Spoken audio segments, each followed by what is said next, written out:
Okay, testing 1 2 3, testing 1 2 3. Gotta lower the camera.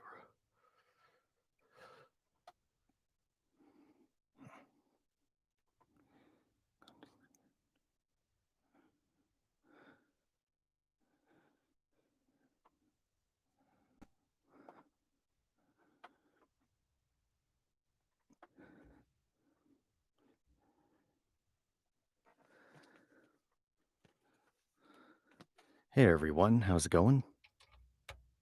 Hey, okay. Just testing out my audio equipment. I'm trying to lower the camera a little bit. The camera's attached to my tablet, so I think I gotta lower it a little bit. Just bear with me.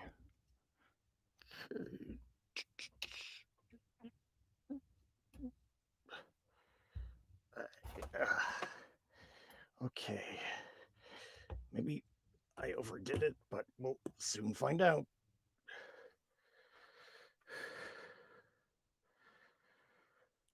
Oh yeah, that's a lot better.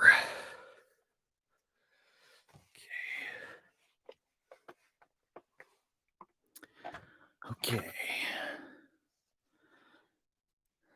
Hello for those of you Oh, hey Zam Kirby. I'm doing quite well. Sorry for running a little behind. Uh, I was using my equipment in my room last night, and I was running a little behind. Plus, I almost forgot to bring the Kindle for the live stream, so there's that as well. And I mean, what's the point of doing a live read of this H.P. Lovecraft story if there's no Kindle to use? I mean, yeah, I could I could have used my phone, but it wouldn't have been the same thing. Speaking of which, just hang on a second.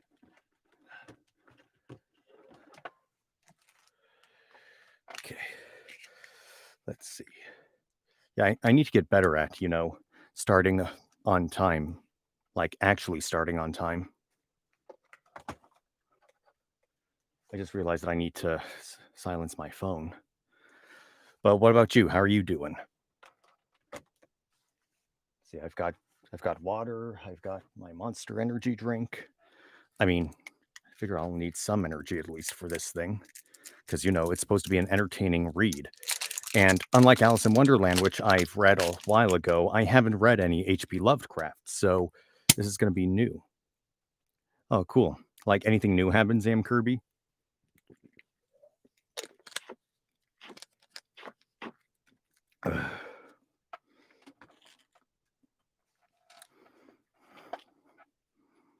Oh. Well, I mean, as long as it's nothing bad, that's cool. Boring's always better than bad, right? I'm not saying it's like I'm not saying that, what you've got going on is boring. I'm just saying, well, maybe I'm not so good with words today at the moment. You know, my my job right now is to like read words, not exactly use them. Hmm. As usual, it is a little stuffy in here, but more often than not, I become acclimated to the temperature. There we go. Yeah, now I'm a bit more centered.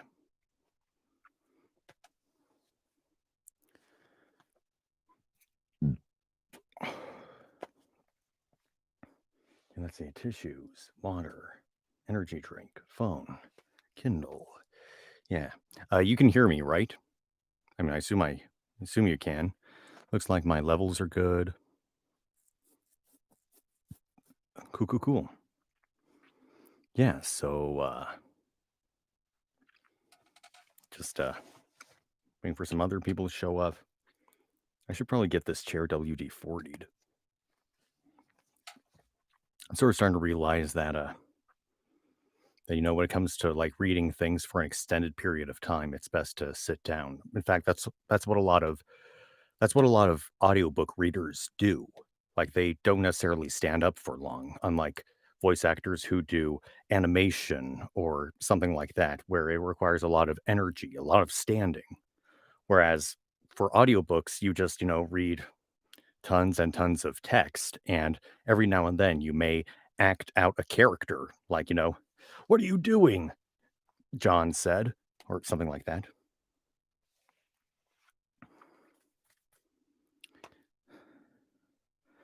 But yeah, this is my first time actually reading anything by H.P. Lovecraft, and I'm sort of interested in seeing what it's going to be like.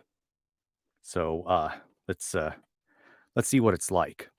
I probably would have made much better mood lighting or whatever, but again, I was running a little behind. So maybe when I do another reading session, I'll have a much better lighting setup, to sort of set the mood. But anyway, let's see. Just gotta straighten myself out.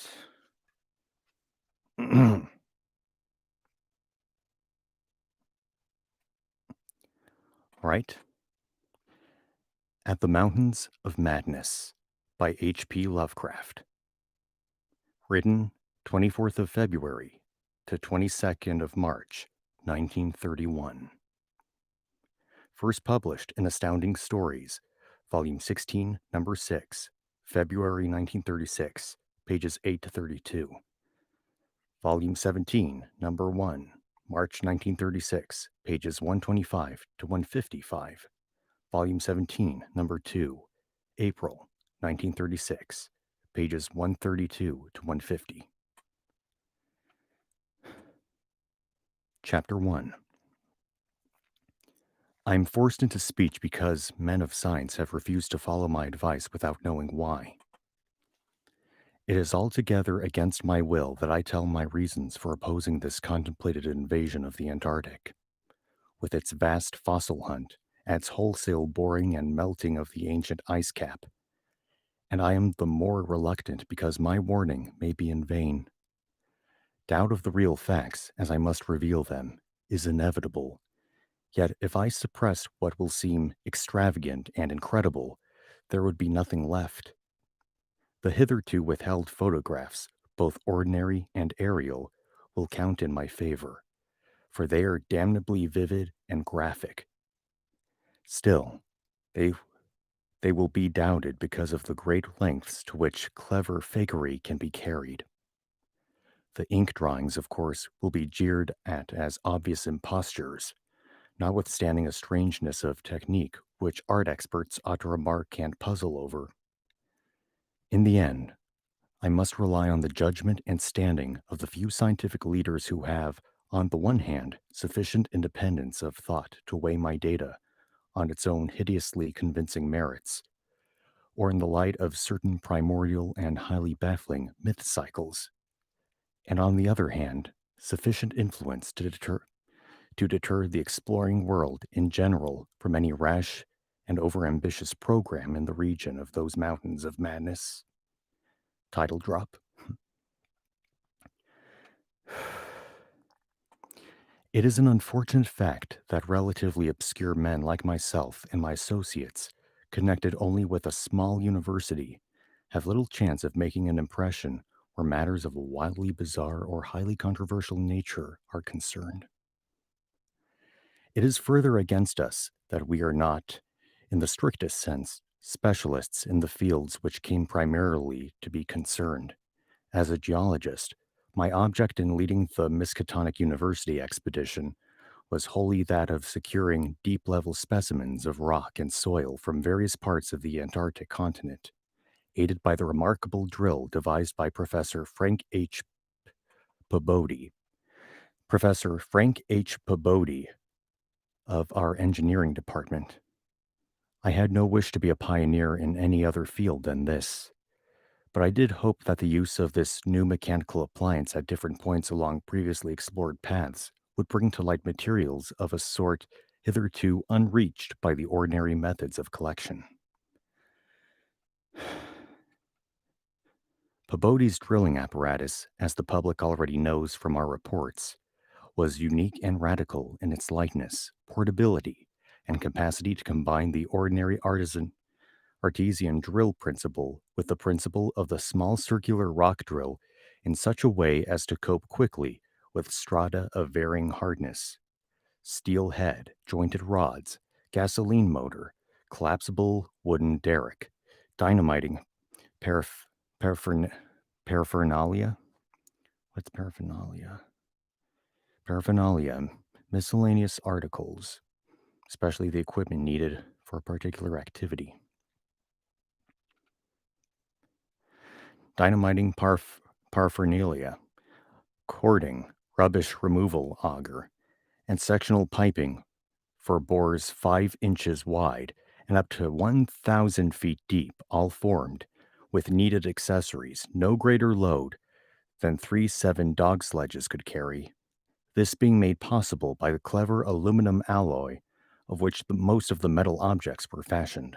4 large Dornier aeroplanes, designed especially for the tremendous altitude flying necessary on the Antarctic plateau, and with added fuel warming and quick starting devices worked out by Peabody, could transport our entire expedition from a base at the edge of the Great Ice Barrier to various suitable inland points. And from these points, a sufficient quota of dogs would serve us. We plan to cover We plan to cover as great an area as one Antarctic season, or longer if absolutely necessary, would permit, operating mostly in the mountain ranges and on the plateau south of Ross Sea, regions explored in varying degree by Shackleton, Amundsen, Scott, and Byrd. With frequent changes of camp made by aeroplane and involving distances great enough to be of geological significance, we expected to unearth a quite unprecedented amount of material, especially in the pre-Cambrian strata, of which so narrow a range of Antarctic specimens had previously been secured. We wished also to obtain as great as possible a variety of the upper fossiliferous rocks, since the primal life history of this bleak realm of ice and death is of the highest importance to our knowledge of the Earth's past. That the Antarctic continent was once temperate and even tropical, with a teeming vegetable and animal life of which the lichens, marine fauna, arachnida, and penguins of the northern edge are only survivals, is a matter of common information, and we hope to expand that information in variety, accuracy, and detail. When a simple boring revealed phosphorus signs, we would enlarge the aperture by blasting in order to get specimens of suitable size and condition. Our borings of varying depth according to the promise held out by the upper soil or rock were to be confirmed to exposed or nearly exposed land surfaces, these inevitably being slopes and ridges because of the mile or 2 mile thickness of solid ice overlying the lower levels. We could not afford to waste drilling depth on any considerable amount of mere glaciation, though Peabody had worked out a plan for sinking copper electrodes in thick clusters of borings and melting off limited areas of ice with current from a gasoline-driven dynamo.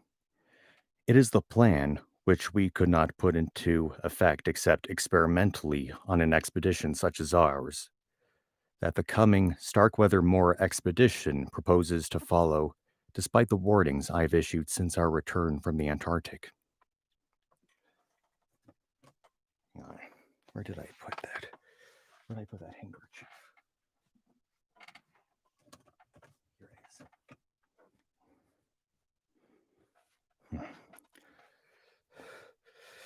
So yeah, so far this story is heavy on exposition. Like trying to set things up, like what these characters are doing. Sorry if there isn't much action for modern day audiences right now, but I'm doing the best I can. And I don't know why, but I'm a little out of breath. But I'm sure I'll overcome it. Come on, let me have some water.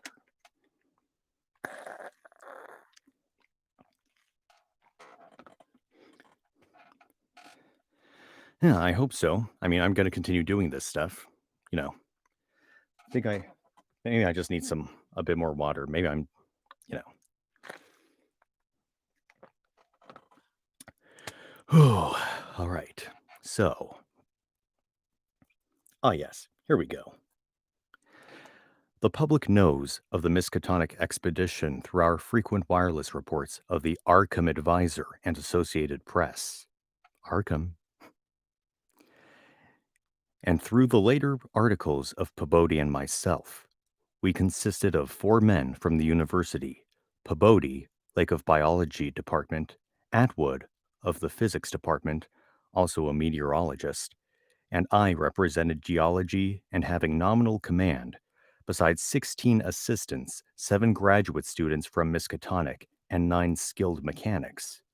Of these 16, 12 were qualified aeroplane pilots,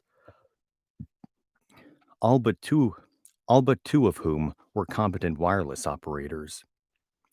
8 of them understood navigation with compass and sextant, as did Pabodie, Atwood, and I. As did Pabodie, Atwood, and I. In addition, of course, our 2 ships, Wood and X whalers, reinforced for ice conditions and having auxiliary steam, were fully manned.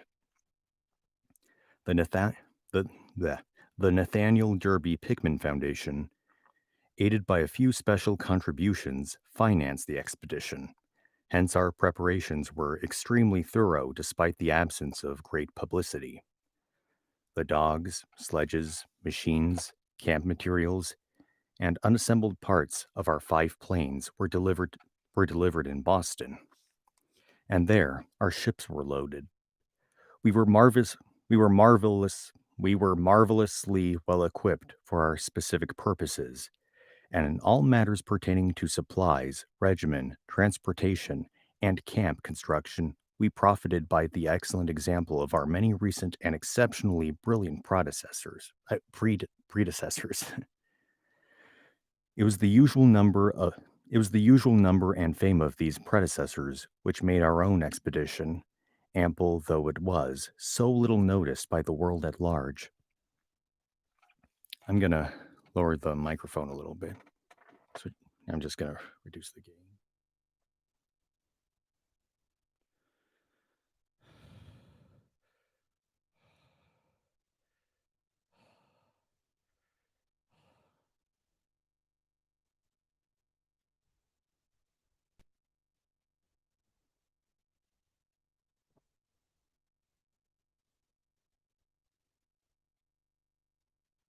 Well, yeah, this is much better.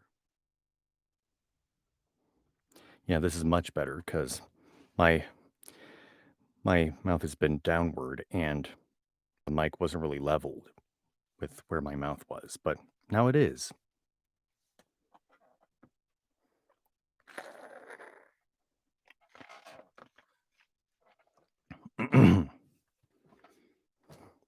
Just gonna reposition myself a little bit. There we go.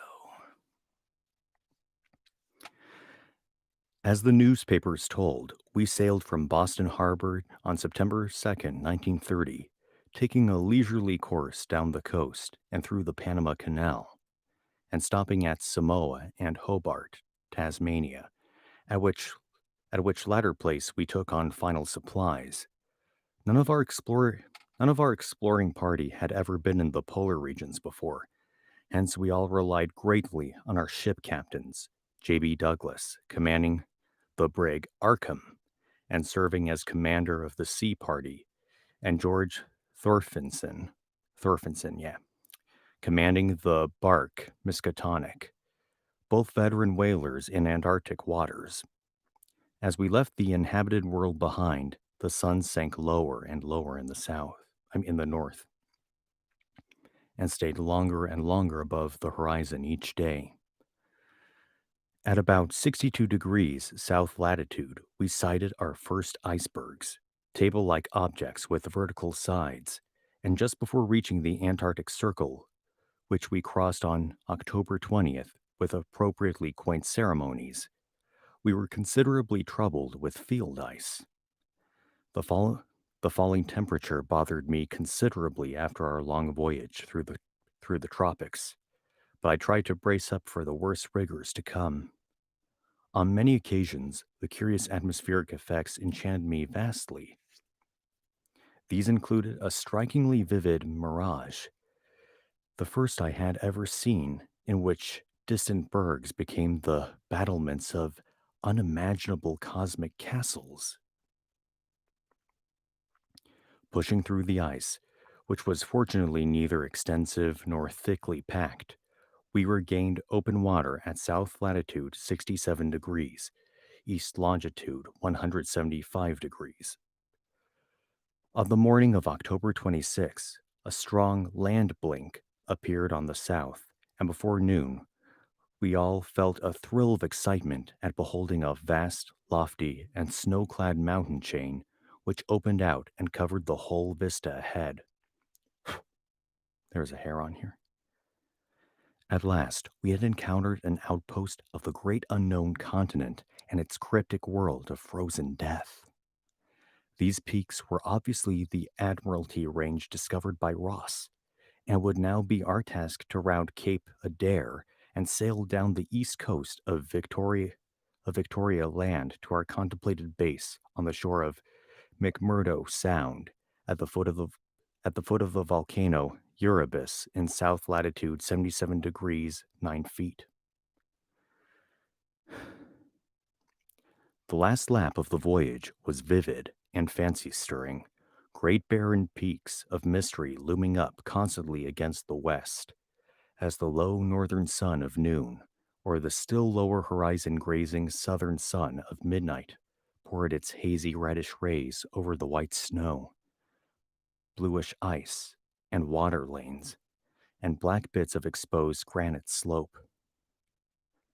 Though the desolate summits Though the desolate summits swept raging, intermittent gusts of the terrible Antarctic wind, whose cadences sometimes held vague suggestions of a wild and half sentient musical piping, with notes extending over a wide range, and which, for some subconscious mnemonic reason, seemed to me disquieting and even dimly terrible. Something about the scene reminded me of the strange and disturbing Asian paintings of Nicholas Roerich, and of the still stranger and more disturbing descriptions of the evilly fabled plateau of Leng, which occur in the dreaded Necronomicon of the mad Arab Abdul Alhazred. I was rather sorry later on that I had ever looked into that monstrous book at the college library.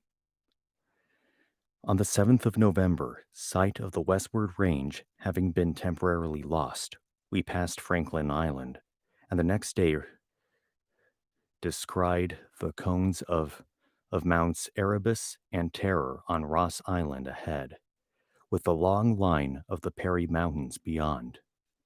There now stretched off to the east, the low white line of the great ice barrier, rising perpendicularly to the height of 200 feet like the rocky cliffs of Quebec, and marking the end of southward navigation. In the afternoon, we entered McMurdo Sound and stood. I'm going to say that again, pardon me.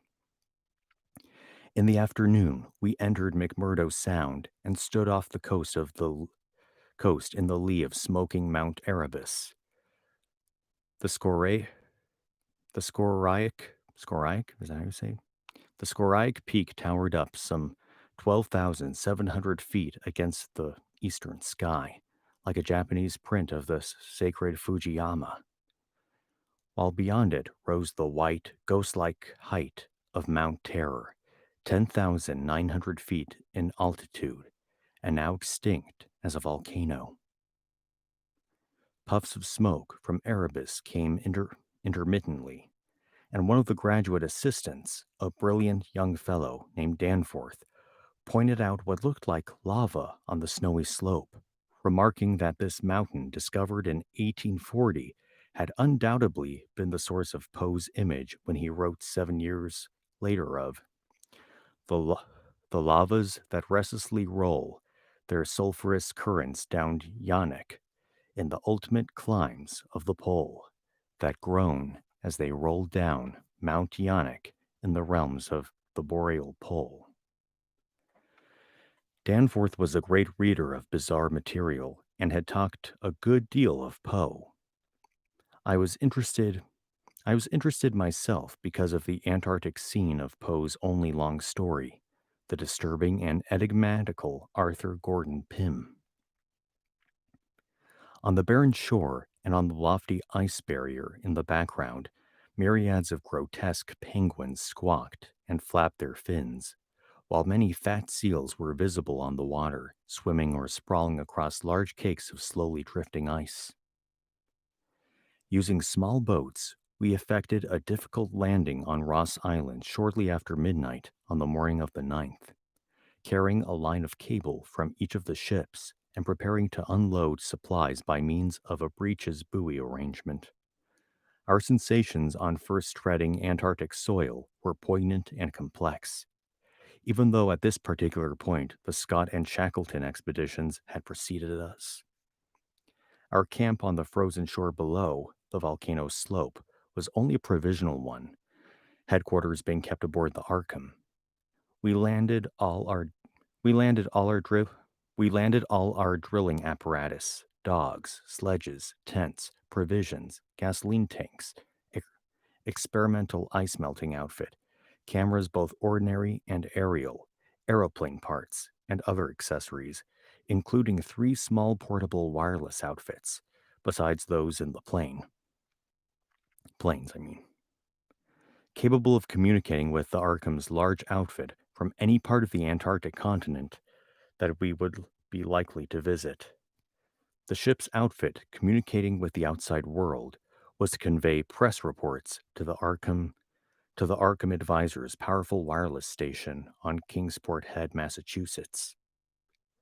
We hoped to complete our work during a single Antarctic summer, but if this proved impossible, we would winter on the Arkham, sending the Miskatonic north before the freezing of the ice for another summer's supplies. I need not repeat what the newspapers have already published about our early work, of our ascent of Mount Erebus, our successful mineral borings at several points on Ross Island, and the singular speed with which Peabody's apparatus accomplished them. Even though solid rock layers, our provisional test of the small ice melting equipment, our perilous ascent of the Great Barrier with sledges and supplies, and our final assembling of 5 huge aeroplanes at the camp atop the barrier. The health of our land party, 20 men and 55 Alaskan sledge dogs, was remarkable, though, of course, we had so far encountered no really destructive temperatures or windstorms. For the most part, the thermometer varied between 0 and 20 degrees, or 25 degrees above, and our experience with New England winters had accustomed us to rigors of this sort. The barriers the barrier camp was semi-permanent and destined to be a storage cache for gasoline, provisions, dynamite, and other supplies. Only 4 of our planes were needed to carry the actual exploring material, the fifth being left with a pilot and 2 men from the ships at the storage cache to form a means of reaching us from the Arkham, in case all our exploring planes were lost. Later, when not using all the other planes for moving apparatus, we would employ 1 or 2 in a shuttle transportation service between this cache and another permanent base on the Great Plateau from 600 to 700 miles southward, beyond Beardmore Glacier. Despite the almost unanimous accounts of appalling winds and tempests that poured down from the plateau, we determined to dispense with intermediate bases, taking our chances in the interest of economy and probable efficiency.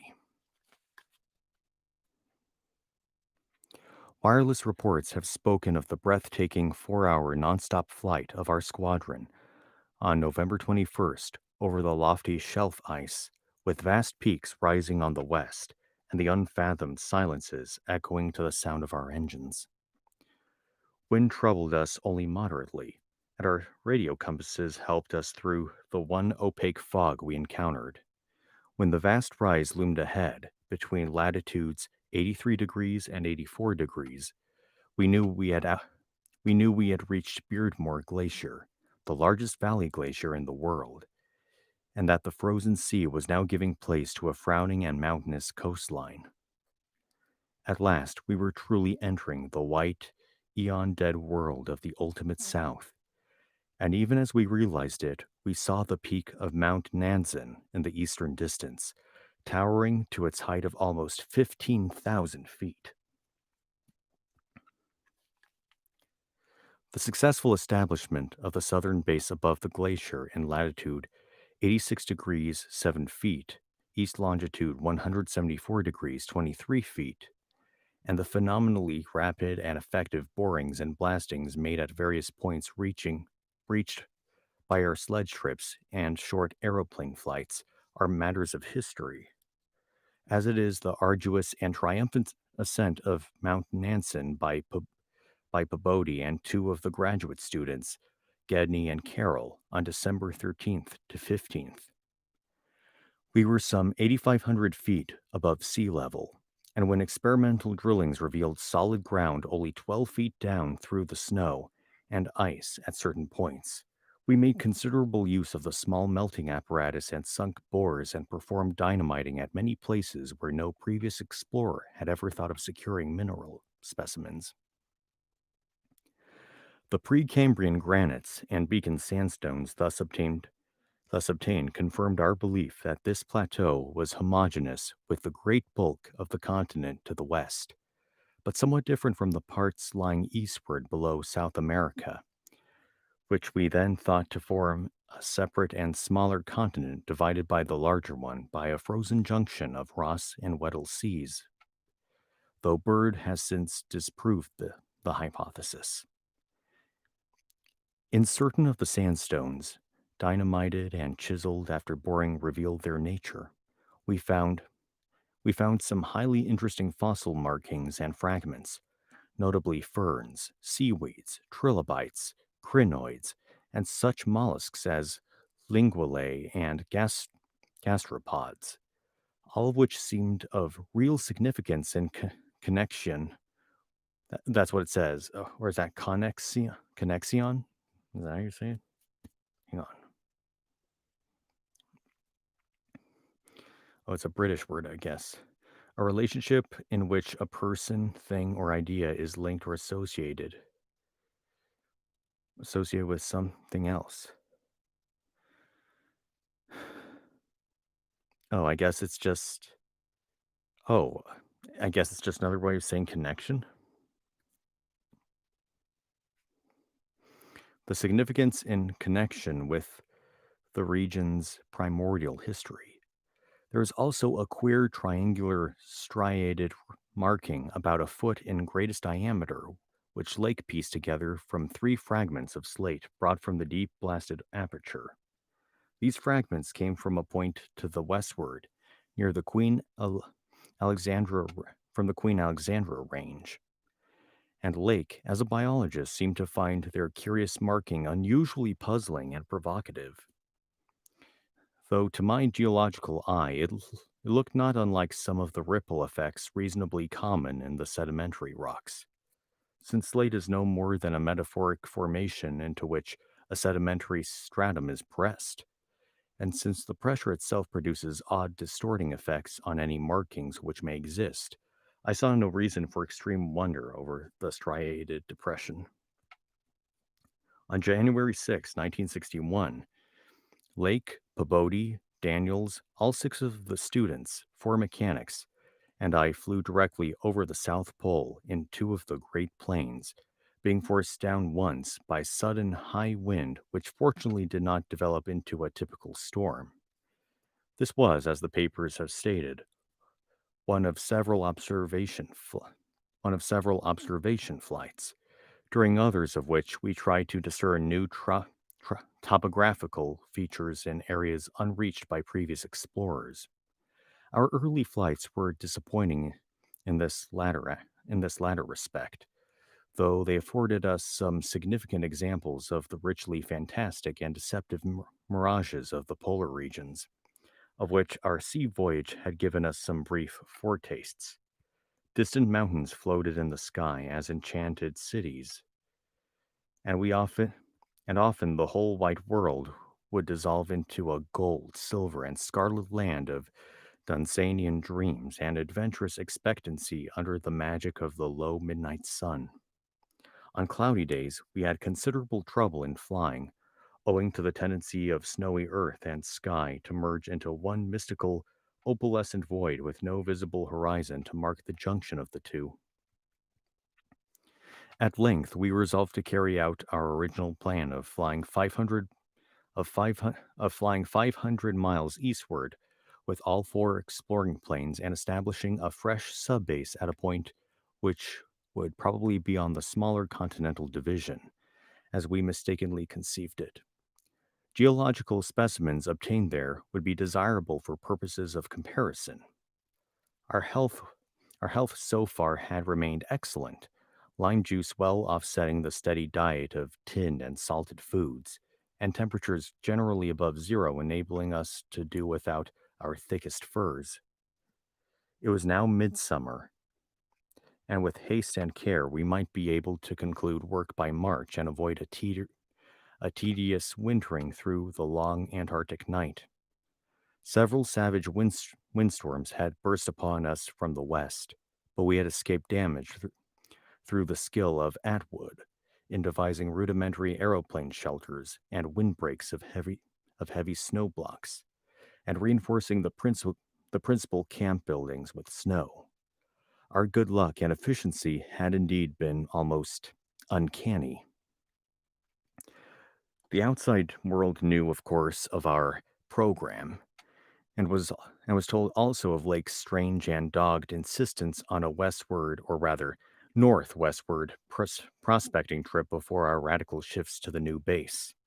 It seemed he had pondered a great deal, and with alarming radical daring, over that triangular striated marking in the slate, reading into it certain contradictions in nature and geological period which whetted his curiosity to the utmost and made him avid to sink more borings and blastings in the west stretching formation to which the exhumed fragments evidently belonged.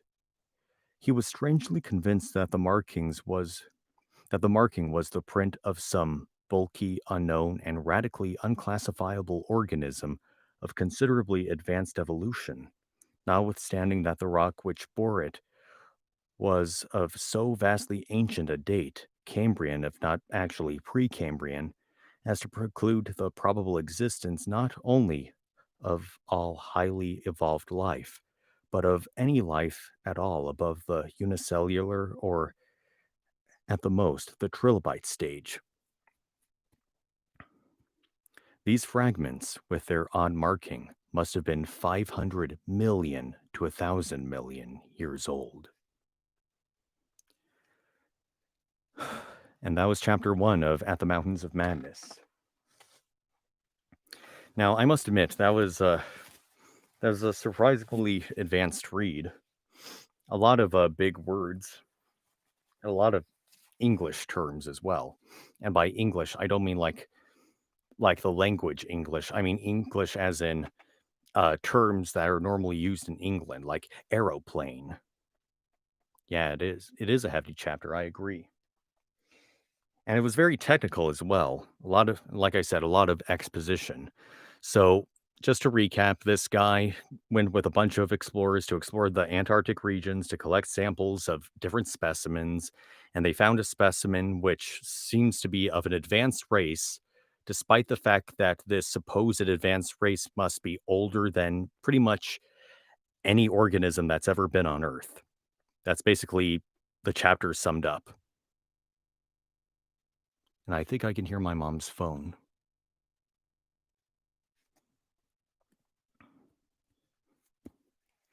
But yeah, it's fairly obvious that this was just a big kind of setup kind of thing. A lot of equipment, but basically that's what it all boils down to. They found found a specimen that says that it's pretty much older than all of time, basically. And one thing you probably noticed was its use of the word Arkham. Well, it was actually H.P. Lovecraft that came up with the idea of, well, the name Arkham, like Arkham Asylum, or like ship called the Arkham. And as you know, Arkham Asylum is the name of the asylum in the Batman series.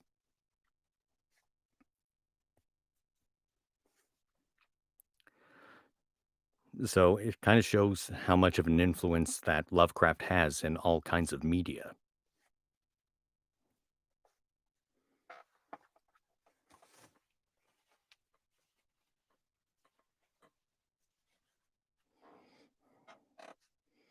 Yeah, for some reason, my nose has been pretty itchy. Don't really know why,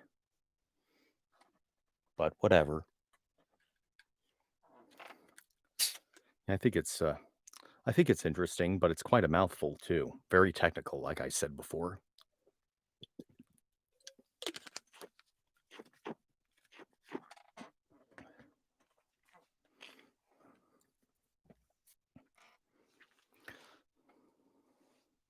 Another thing I notice is that there is virtually no dialogue. Just everything is from the perspective of this one person. I don't even think this person was given a name yet.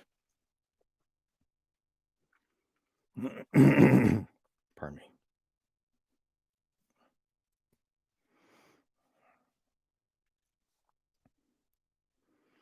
Okay, again, I'm just doing a quick equipment check.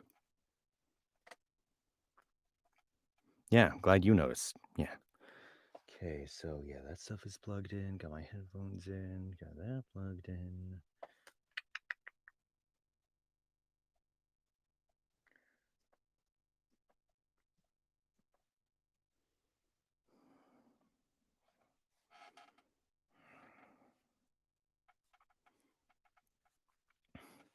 Oh yeah, I should probably put on some chapstick.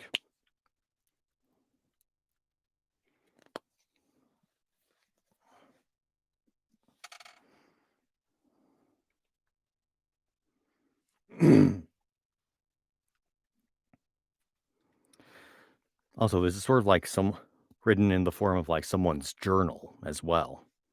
That explains, like the lack of like dialogue between characters. It's more like, according to so and so, this was this and this, rather than like, what do you think this is? I think it's this kind of thing. What makes you so sure of that? It turns out this, and that, that kind of dialogue sort of thing. I must admit, I'm not used to reading stories like that. It's definitely different from Alice in Wonderland in that, there's like not as much dialogue, but it's just one continuous narration of the story.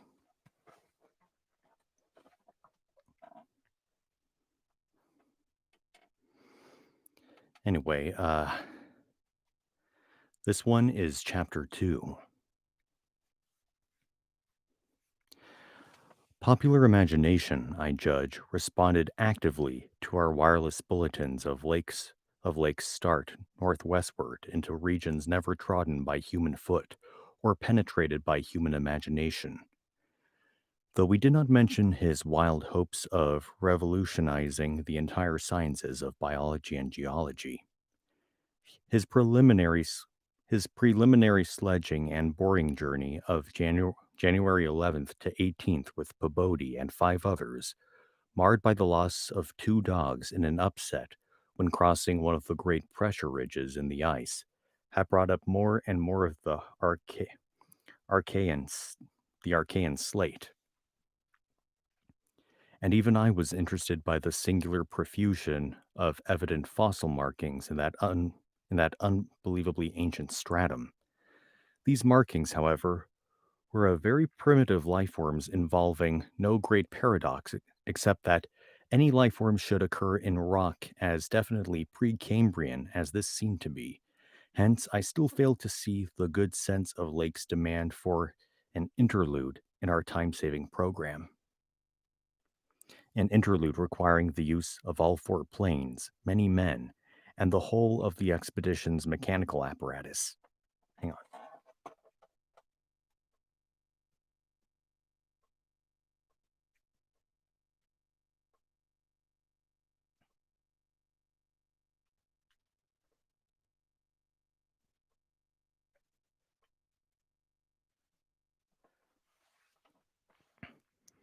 Now, where was I?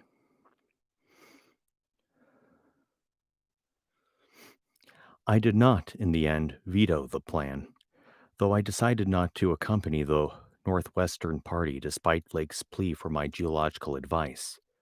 While they were gone, I would remain at the base with Pabodi and 5 men and work out final plans for the eastward shift. In preparation for this transfer, one of the planes had begun to move up a good gasoline supply from McMurdo Sound, but this could wait temporarily. I kept with me one sledge and 9 dogs, since it is unwise to be at any time without possible transportation in an utterly tenantless world of eon long death. Lake's sub expedition into the unknown, as everyone will recall, sent out its own reports from the shortwave transmitters on the plains, these being simultaneously picked up by our apparatus at the southern base and by the Arkham at McMurdo Sound, whence they whence they were relayed to the outside world on wavelengths up to 50 meters. The start was made January 22nd at 4 a.m., and the first wireless message we received came only 2 hours later, when Lake spoke of descending and starting a small scale ice melting and bore at a point some 300 miles away from us. 6 hours after that, a second and very excited message told of the frantic, beaver like work whereby a shallow shaft had been sunk and blasted, culminating in the discovery of slate fragments with several markings approximately like the one which had caused the original puzzlement. 3 hours later, a brief bulletin announced the resumption of the flight in the teeth of a raw and piercing gale. And when I dispatched a message of protest against further hazards, Lake replied curtly that his new specimens made any hazard worth taking. I saw that his excitement had reached the point of mutiny, and that I could do nothing to check this headlong risk of the whole expedition's success. But it was appalling to think that but it was appalling to think of his plunging deeper and deeper into that treacherous and sinister white immensity of tempests and unfathomed mysteries, which stretched off some 1,500 miles to the half-known, half-suspected coastline of Queen Mary and Knox Lands.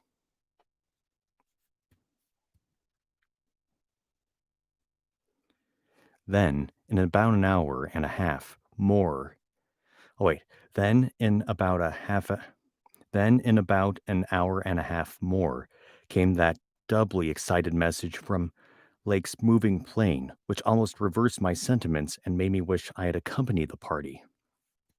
Oh, so this is actually.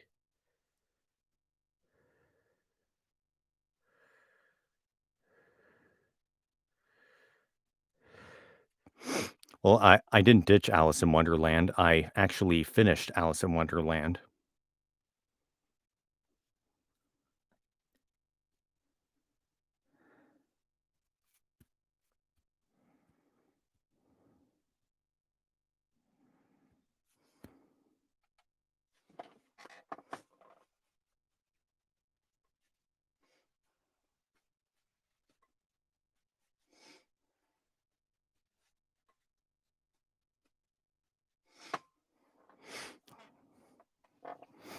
Was my Alice in Wonderland story that bad?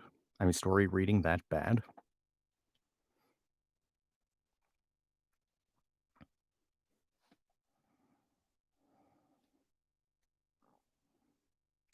Oh, right. I forgot about that. Yeah, yeah.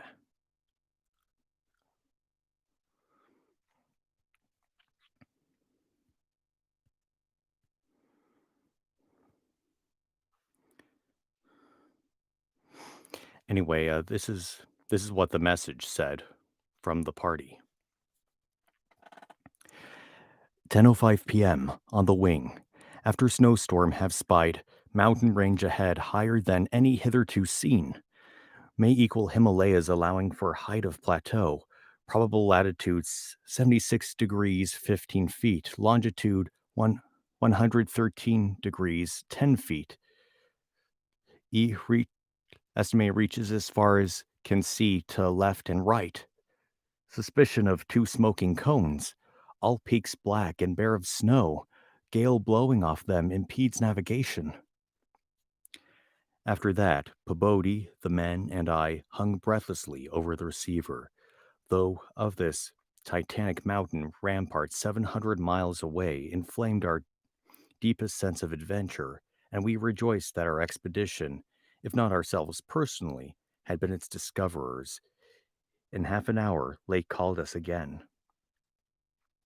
Hang on a second, just checking something.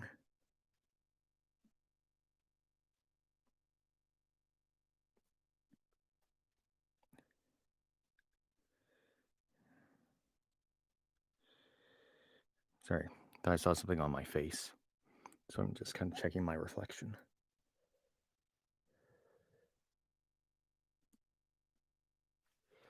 Anyway,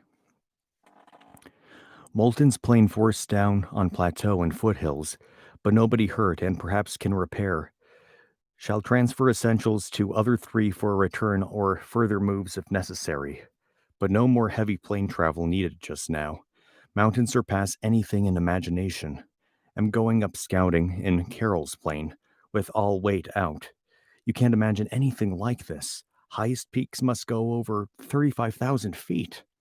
Everest out of the running. Atwood to work out height with theodolite, while Carol and I go up.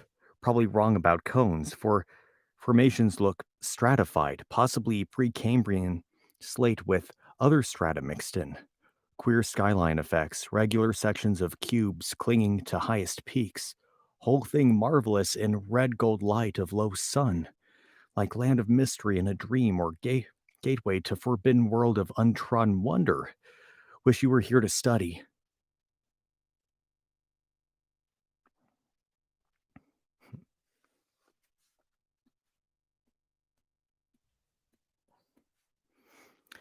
Though it was technically sleeping time, not one of us listeners thought for a moment of retiring.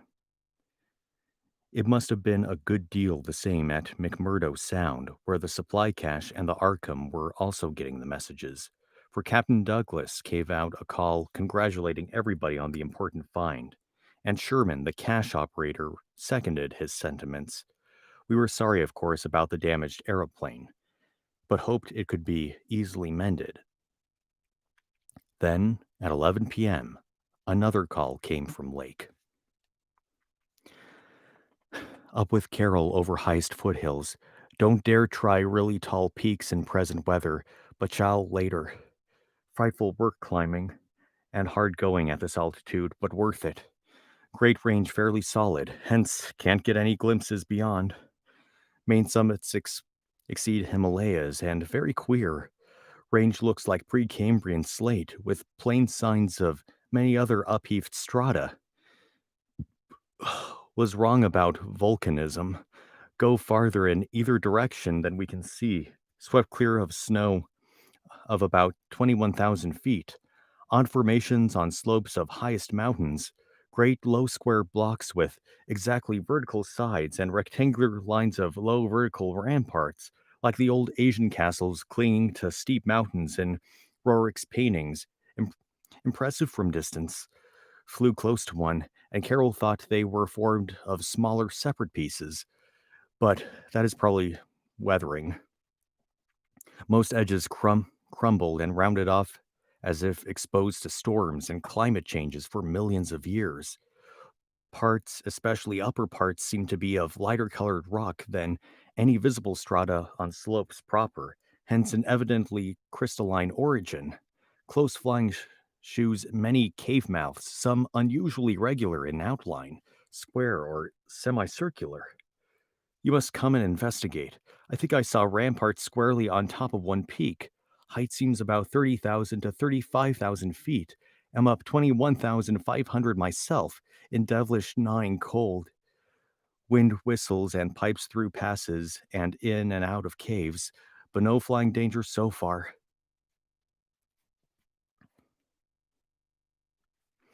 From then on, for another half hour, Lake kept up a running fire of comment and expressed his intention of climbing some of the peaks on foot. I replied that I would join him as soon as he could send a plane, and that Pabodie and I would work out the best gasoline plan just where and how to concentrate our supply in view of the expedition's altered character. Obviously, Lake's boring operations, as well as his aeroplane activities, would need a great deal delivered for the new base which he was to establish at the foot of the mountains, and it was possible that the eastward flight might not be made after all this season.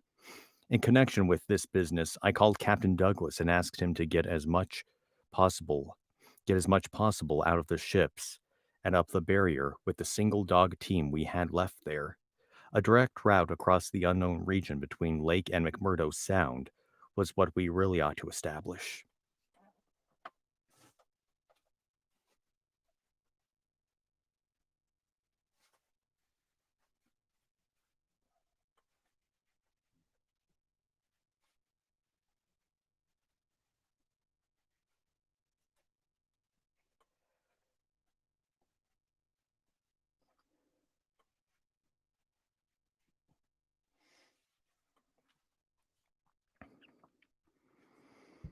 Anyway,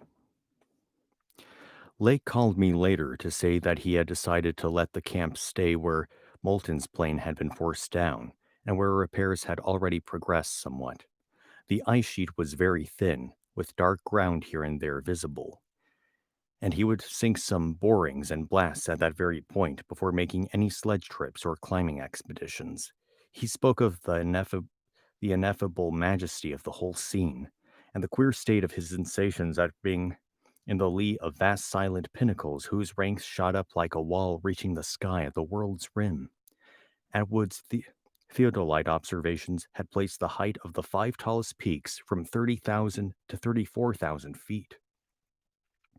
The windswept nature of the terrain clearly disturbed Lake, for it argued the occasional existence of prodigious gales violent beyond anything we had so far encountered.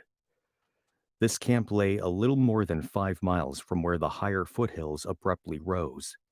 I could almost trace a note of subconscious alarm in his words, flashed across a glacial void of 700 miles, as he urged that we all hasten with the matter and get the strange new region disposed of as soon as possible. He was about to rest now, after a continuous day's work of almost unparalleled speed, strenuousness, and results. In the morning, I had a three-cornered wireless talk with Lake and Captain Douglas at their widely separated bases, and it was agreed that one of Lake's planes would come to my base for Pabodie, the 5 men, and myself, as well as for all the fuel it could carry.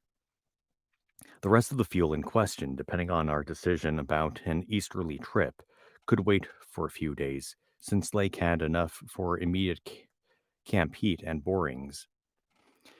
Eventually, the old southern base ought to be restocked, but if we postponed the easterly trip, we would not use it till the next summer. And meanwhile, Lake must send a plane to explore a direct route between his new mountains and McMurdo Sound. Pabodie and I prepared to close our base for a short or long period, as the case might be. If we wintered in the Antarctic, we would probably fly straight from Lake's base to the Arkham without returning to the spot. Some of our conical tents had already been reinforced by blocks of hard snow, and now we decided to complete the job of making a permanent esqu. Uh, they spell Eskimo a very different way than we do. We spell Eskimo Eskimo, whereas this one says Esquimau. So that's weird.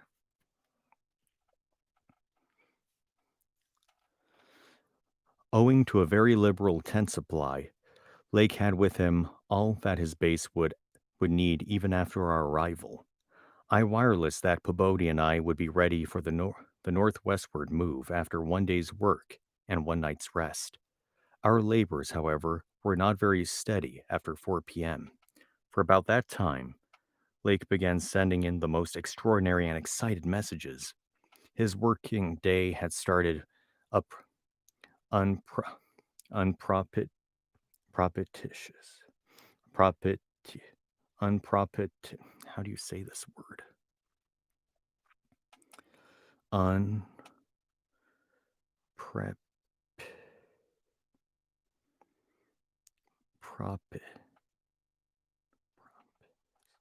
Unpropitious?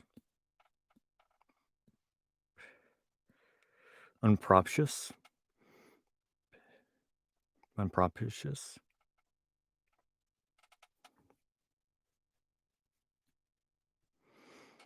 Yeah, that's how Eskimo is spelled in this case.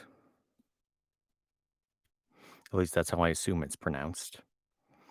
Otherwise, it's Esquimau. Unpropitiously. Propitiously. Pro- yeah, unpropitiously. Yeah. His working day had started unpropitiously. And what does it mean exactly? Not giving or indicating a good chance of success. Unfavorable. Oh, I see. So his working day had started out bad. Let's just put it that way.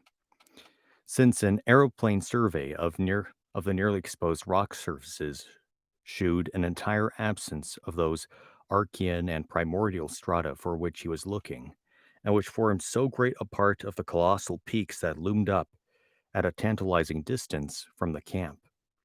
Most of the rocks glimpsed were apparently Jurassic and Comanchean sandstones and Permian and Triassic schists, with now with now and then a glossy black outcropping suggesting a hard and salt and slaty coal.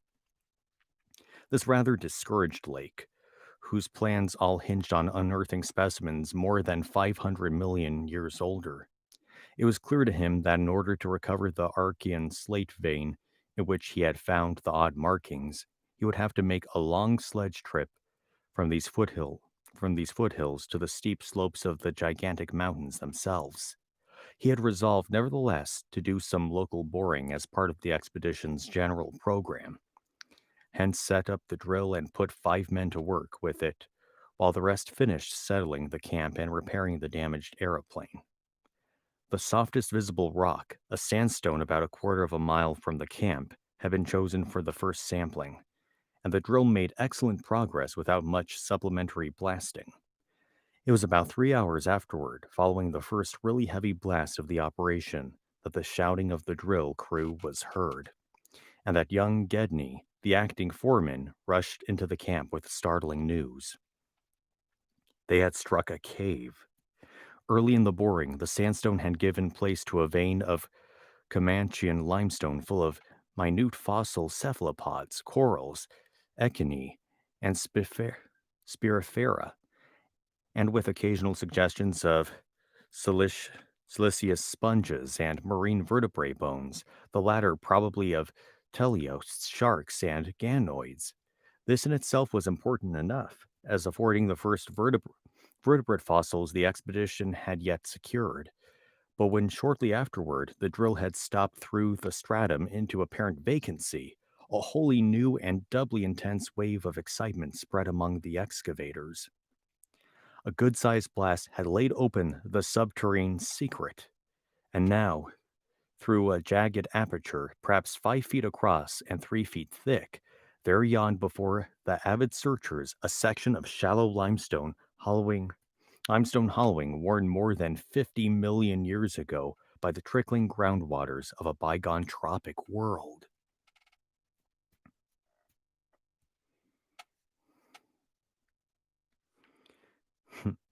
That ain't good. The hollowed layer was not more than 7 or 8 feet deep, but extended off indefinitely in all directions and had a fresh, slightly moving air which suggested its membership in an extensive subterranean system. Its roof and floor were abundantly equipped with large stalactites and stalagmites, some of which met in columnar form. But important above all else was the vast deposit of shells and bones which, in places, nearly choked the passage, washed down from unknown jungles of Mesozoic tree ferns and fungi, and forests of tertiary cycads, fan palms, and primitive angiosperms. This osseous medley contained representatives of more Cretaceous, Eocene, and other animal species than the greatest paleontologists could have counted or classified in a year. Mollusks, crustacean armor, fishes, amphibians, reptiles, birds, and early mammals, great and small, known and unknown. No wonder Gedney ran back to the camp shouting, and no wonder everyone else dropped work and rushed headlong through the biting cold to where the tall derrick marked a newfound gateway to secrets of inner earth and vanished eons. When Lake had satisfied the first keen image of his curiosity, he scribbled a message in his notebook and had young Moulton run back to the camp to dispatch it by wireless. This was my first word of the discovery, and it told of the identification of early shells, bones of ganoids and placoderms, remnants of labyrinthodonts and thecodonts, great mosasaur skull fragments, dinosaur vertebrae, and armor plates, pterodactyl teeth, and wing bones, Archaeopteryx debris, Miocene shark's teeth, primitive bird skulls and skulls, vertebrae, and other bones of archaic mammals such as Paleotheris, Xiphodons, Dinocereses, Eo- Eohippi, Oreodons, and Titano, Titanotheres. Yeah, okay. There was nothing as recent as a mastodon, elephant, true camel, deer, or bovine animal. Hence, Lake concluded that the last deposits had occurred during the Ol- Oligocene age, and that and that the hollowed stratum had lain in its present dried, dead, and inaccessible state for at least 30 million years. On the other hand, the prevalence of very early life forms was singular in the highest degree. The limestone formation was, on the evidence of such typical embedded fossils as ventri- ventriculites, positively and unmistakably Comanchean and not a particle earlier. The free fragments in the hollow space included a surprising proportion from organisms hitherto considered as peculiar to far older periods, even rudimentary fishes, mollusks, and corals as remote as the Silurian or Ordov- Ordovician. The inevitable inference was that in this part of the world there had been a remarkable and unique degree of continuity between life of over 300 million years ago and that of only 30 million years ago. How far this continuity had extended beyond the Ol- Oligocene, Oligocene age when the cavern was closed was, of course, past all speculation. In any event, the coming of the frightful ice in the Pleistocene some 500,000 years ago, a mere yesterday as compared with the age of this cavity, must have put an end to any of the primal forms which had locally managed to outlive their common terms. Yeah, it is a mouthful. I agree. It's it's a very scientific book. A lot of like complex terms here and there. Lake was not content to let his first message stand, but had another bulletin written and dispatched across the snow of the camp before Moulton could get back. After that, Moulton stayed at the wireless in one of the planes, transmitting to me and to the Arkham for relaying to the outside world the frequent postscripts which Lake sent him by a succession of messengers. Those who followed the newspapers will remember the excitement created among men of science by that afternoon's reports which have finally led, after all these years, to the organization of that very Starkweather Moor expedition which I am so anxious to dissuade from its purposes.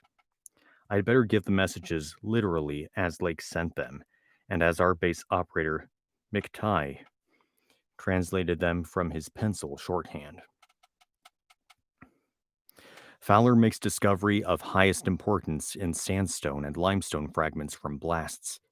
Several distinct triangular striated prints like those in Archean slate, proving that source survived from over 600 million years ago to Comanchean times without more than moderate morphological changes and decrease in average size. Comanchean prints apparently more primitive or decadent, if anything, than older ones. Emphasize importance of discovery in press will mean to biology what Einstein has meant to mathematics and physics. joins up with my previous work and amplifies conclusions. Appears to indicate, as I suspected, that Earth has seen whole cycle or cycles of organic life before known one that begins with Archaeozoic cells, was evolved and specialized not later than 1,000 million years ago, when planet was young and recently uninhabitable for any life forms or normal protoplasmic structure. Question arises when, where, and how development took place. Later, examining certain skeletal fragments of large land and marine saurians and primitive mammals, find singular local wounds or injuries to bony structure not attributable to any known predatory or carnivorous animal of any period, of two sorts: straight penetrant bores and apparently hacking incisions, one or two cases of cleanly severed bone, not many specimens affected. Am sending to camp for electric torches. Will extend search area underground by hacking away stalactites. Still later, have found peculiar soapstone fragment about 6 inches across and an inch and a half thick, wholly unlike any visible local formation. Greenish, but no evidence to place its period. Has curious smoothness and regularity, shaped like five-pointed star with tips broken off. And signs of other cleavage at inward angles and in center of surface. Small, smooth depression in center of unbroken surface. Arouses much curiosity as to source and weathering. Probably some freak of water action.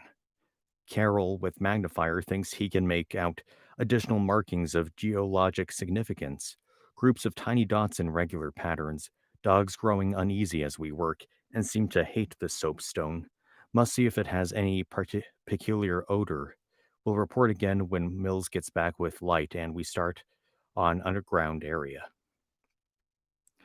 10:15 p.m. Important discovery. Orendorff and Watkins, working underground at 9:45 with light, found monstrous barrel-shaped fossil of wholly unknown creature, probably vegetable unless overgrown specimen of unknown marine radiata. Tissue evidently preserved by mineral salts, tough as leather, but astonishing flexibility retained in places. Marks of broken off parts at ends and around sides. 6 feet end to end, 3.5 feet central diameter, tapering to 1 foot at each end, like a barrel with five bulging ridges in place of staves.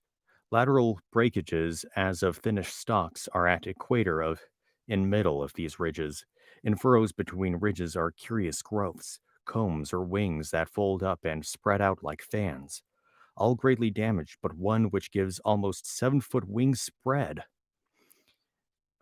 Arrangements reminds one of certain monsters of primal myth, especially fabled elder things in Necronomicon.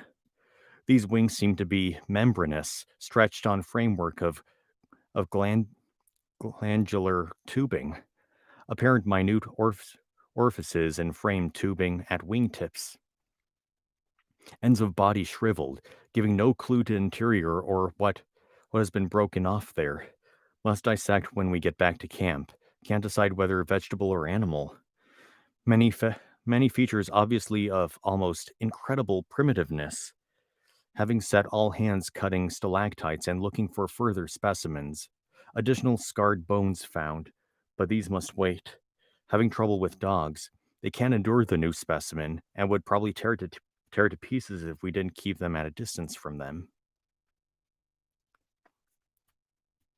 11:30 p.m. Attention, Dyer, Pabodie, Douglas. Matter of highest, I might say, transcendent importance. Arkham must relay to Kingsport Head Station at once. Strange barrel growth is the Archean thing that left prints and rocks. Mills, Bordeaux, and Fowler discover cluster of 13 more at underground point 40 feet from aperture, mixed with curiously rounded and configured soapstone fragments smaller than one previously found. Star-shaped, but no marks on breakage except at some of the points. Of organic specimens, 8 apparently perfect, with all appendages having brought all to surface, leading off dogs to distance. They cannot stand the things. Give close attention to description and repeat back for accuracy. Papers must get this right. Objects are 8 feet long all over, 6 foot 5 ridged barrel torso, 3.5 feet central diameter, 1 foot end diameters, dark gray, flexible, and infinitely tough. 7 foot membranous wings of same color, found folded, spread out of furrows between ridges. Wing framework tubular or glandular of lighter gray with orifices at wingtips. S- Spread wings have serrated edge. Around equator, one at central apex of each of the 5 vertical stave-like ridges, are 5 systems of light gray flexible arms or tentacles found tightly folded in torso, but expansible to maximum length of over 3 feet, like arms of primitive crinoid.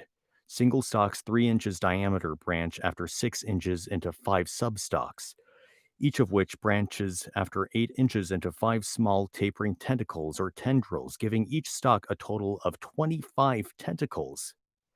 At top of torso, blunt bulbous neck of lighter gray with gill-like suggestions hold yellowish 5-pointed starfish-shaped apparent head covered with 3-inch wiry cilia of various prismatic colors. Head thick and puffy, about 2 feet point to point, with 3-inch flexible yellowish tubes projecting from each point. Slit in exact center of top, probably breathing aperture. At end of each tube is spherical expansion where yellowish membrane rolls back on handling to reveal glassy red irised globe, evidently an eye.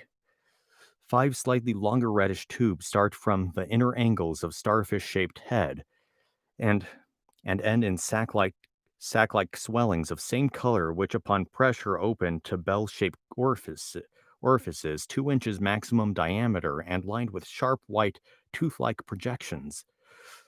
Probable mouths. All these tubes, cilia, and points of starfish head found folded tightly down. Tubes and points clinging to bulbous neck and torso. Flexibility surprising despite vast toughness. At bottom of torso, rough, rough but dissimilarly functioning counterparts of head arrangements exist. Bulbous light gray pseudo neck without gill suggestions hold greenish 5-pointed starfish arrangement. Tough, muscular arms, 4 feet long and tapering from 7 inches diameter at base to about 2.5 at point. To each point is attached small end of a greenish 5-veined membranous triangle, 8 inches long and 6 wide at farther end. This is the paddle, fin, or pseudo foot which has made prints in rocks from a thousand million to 50 or 60 million years old. From inner angles of starfish arrangement project 2-foot reddish tubes tapering from 3 inches diameter at base to 1 at tip.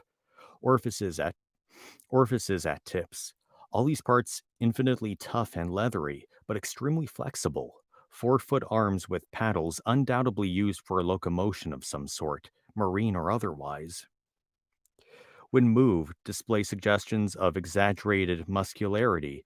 As found, all these projections tightly folded over pseudo-neck and end of torso, corresponding to projections at other end.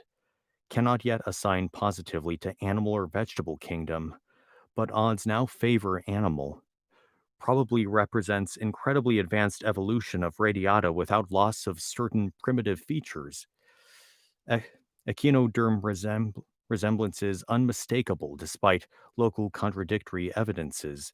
Wing structure puzzles in view of probable marine habitat, but may have use in water navigation. Symmetry is curiously vegetable-like, suggesting vegetables essentially up and down structure rather than animals fore and aft structure.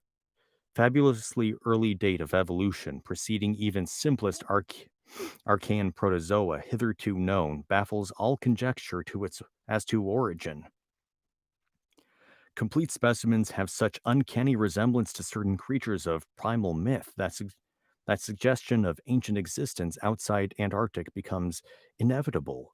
Dyer and Pabodie have read Necronomicon and seen Clark Ashton Smith's nightmare paintings based on text, and will understand when I speak of elder things supposed to have created all earth life as jest or mistake. Students have always thought conception Thought conception formed from morbid, imaginative treatment of very ancient tropical radiata.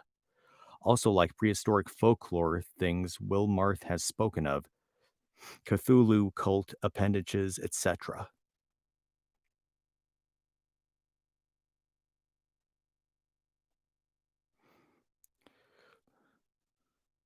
Vast field of study opened. Deposits probable of late Cretaceous or early Eocene period, judging from associated specimens, massive stalagmites deposited above them, hard work hewing out, but toughness prevented damage. State of preservation miraculous, evidently owing to limestone action. No more found so far, but will resume search later. Job now to get 14 huge specimens to camp without dogs, which bark furiously and can't be trusted near them. With 9 men, 3 left to guard the dogs, we ought to manage the 3 sledges fairly well, though wind is bad. Must establish plane communication with McMurdo Sound and begin shipping material. But I've got to dissect one of these things before we take any rest. Wish I had a real laboratory here. Dyer better kick himself for having tried to stop my westward trip. First the world's greatest mountains, and then this. If this if this last if this last isn't the high spot of the expedition, I don't know what is. We're made scientifically. Congrats, Pabodie, on the drill that opened the cave. That opened up the cave. Now will Arkham please repeat description? The sensations of Pabodie and myself at receipt of this report were almost beyond description, nor were our companions much behind us in enthusiasm. McTighe, who had hastily translated a few high spots as they came from the droning receiving set, wrote out the entire message from his shorthand version as soon as Lake's operators signed off. All appreciated the epoch making significance of the discovery, and I sent Lake congratulations as soon as the Arkham's operator had repeated back the descriptive parts as requested. And my example was followed by Sherman from his station at the McMurdo Sound supply cache, as well as by Captain Douglas of the Arkham. Later, as head of the expedition, I added some remarks to be relayed through the Arkham to the outside world. Of course, rest was absurd thought amidst this excitement, and my only wish was to get to Lake's camp as quickly as I could. It disappointed me when he sent word that a rising mountain gale made early aerial travel impossible. But within an hour and a half, interest again rose to banish disappointment. Lake was sending more messages and told of the completely successful transportation of the 14 great specimens to the camp. It had been a hard pull, for the things were surprisingly heavy, but 9 men had accomplished it very neatly. Now, some of the party were hurriedly building a snow corral at a safe distance from the camp, to which the dogs could be brought for greater convenience in feeding. The specimens were laid out on the hard snow near the camp, save for, save for one on which Lake was making crude attempts at dissection. This dissection seemed to be a greater risk than had been expected, for despite the heat of a gasoline stove in the newly raised laboratory tent, the deceptively flexible tissues of the chosen specimen, a powerful and intact one, lost nothing of their more than leathery toughness. Lake was puzzled as to how he might make the requisite incisions without violence destructive enough to upset all the structural niceties he was looking for. He had, it is true, 7 more perfect specimens, but these were too few to use up recklessly unless the cave might later yield an unlimited supply. According, Accordingly, he removed the specimen and dragged in one which, though having remnants of the starfish arrangements at both ends, was badly crushed and partly disrupted along one of the great torso furrows. Results quickly reported over the wireless were baffling and provocative indeed. Nothing like delicacy or accuracy was possible with instruments hardly able to cut the anomalous tissue, but the little that was achieved left us all awed and bewildered. Existing biology would have been wholly revised, for this thing was no product of any cell growth science knows about. There had been scarcely any mineral replacement, and despite an age of perhaps 40 million years, the internal organs were wholly intact. The leathery, undeteriorative, and almost indestructible quality was an inherent attribute of the thing's form of organization, and pertained to some Paleogean cycle of invertebrate evolution utterly beyond our powers of speculation. At first, all that lake found was dry, but as the heated tent produced its thawing effect, organic moisture of pungent and offensive odor was encountered toward the thing's uninjured side.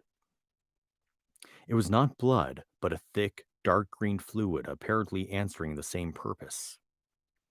By the time Lake reached this stage, all 37 dogs had been brought to the still uncompleted corral near the camp, and even at that distance set up a savage barking and shew of restlessness at the acrid diffusing smell. Oh yeah, it must be very bad for the dogs because they have a much better sense of smell than humans do. That wasn't in the story. I just said that statement. Far from helping to place the strange entity, this provisional dissection merely deepened its mystery.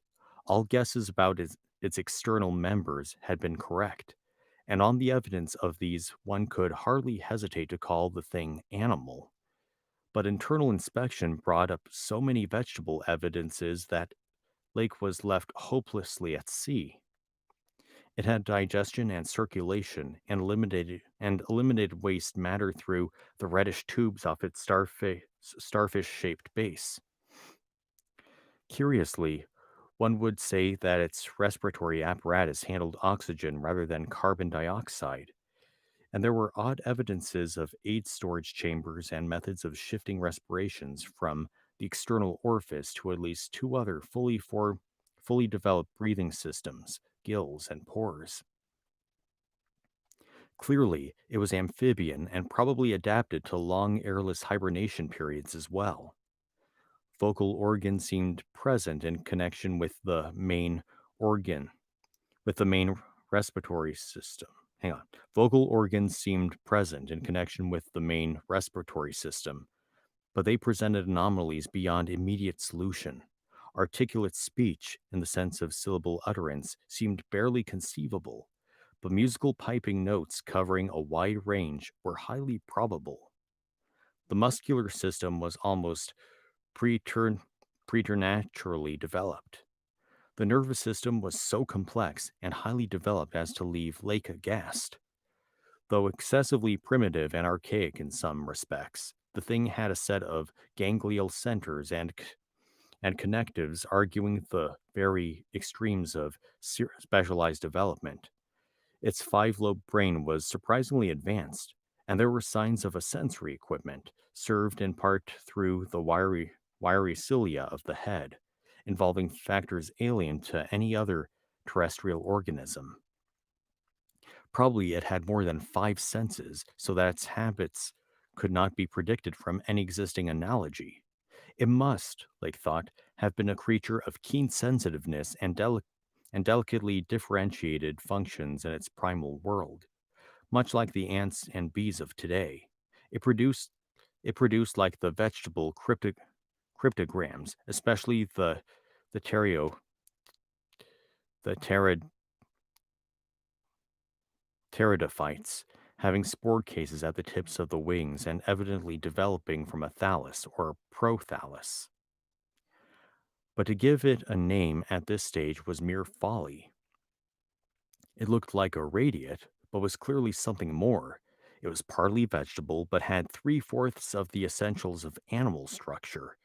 That it was marine in origin, its symmetrical contour and certain other attributes clearly indicated. Yet, one could not be exact as to the limit of its later adaptations. The wings, after all, held a persistent suggestion of the aerial.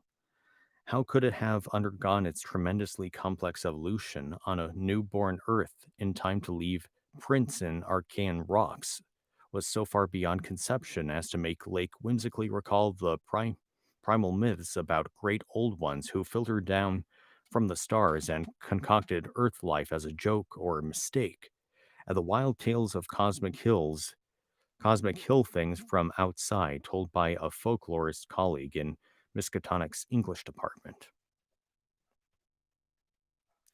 Naturally, he considered the possibility of the Precambrian's prints having been made by a less evolved ancestor of the present specimens, but quickly rejected this too facile theory upon considering the advanced structural qualities of the older fossils. If anything, the later contours shewed evidence rather than higher evolution. The size of the pseudofeet had decreased, and the whole morphology seemed coarsened and simplified. Moreover, the nerves and organs just examined held singular suggestions of retrogression from forms still more complex. Atrophied and vestigial parts were surprisingly prevalent. Altogether, little could be said to have been solved, and Lake fell back on mythology for a provisional name, jocosely dubbing his finds the Elder Ones. I need a drink.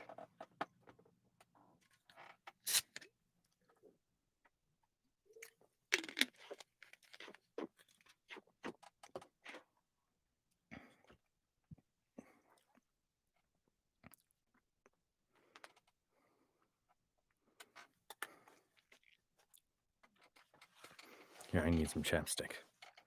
I just realized how much of a mouthful I just read.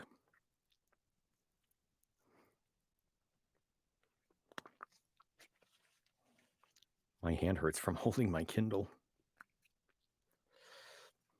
I think I need to give my hand a break. I was just in the middle of holding it with my other hand. What the hell was that? There it goes again. I assume that was like someone opening and closing a door nearby.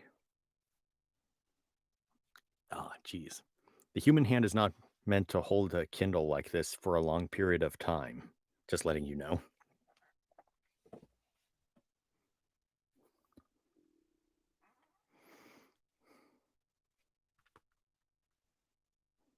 Just give me a second.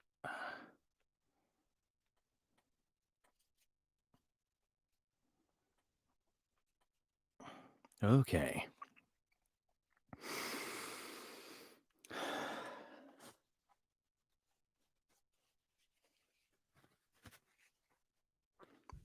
Oh, sorry. I just bumped the microphone. At about 2:30 a.m. I got tongue-tied there for a second.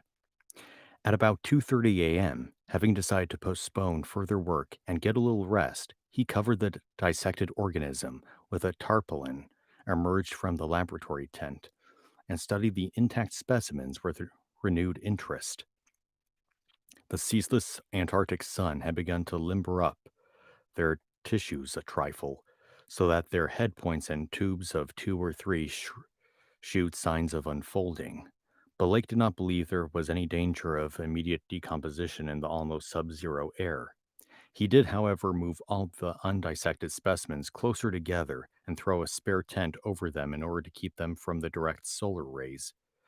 That would also help to keep their possible scent away from the dogs, whose hostile unrest was really becoming a problem even at their substantial distance and behind the higher and higher snow walls which an increased quota of the men were hastening to raise around their quarters.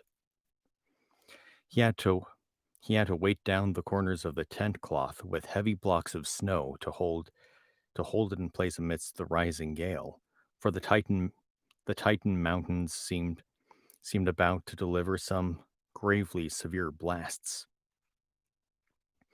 Early apprehensions about sudden Antarctic winds were revived, and under Atwood's supervision, precautions were taken to bank the tents, new dog corral, and crude aeroplane shelters with snow on the mountainward side.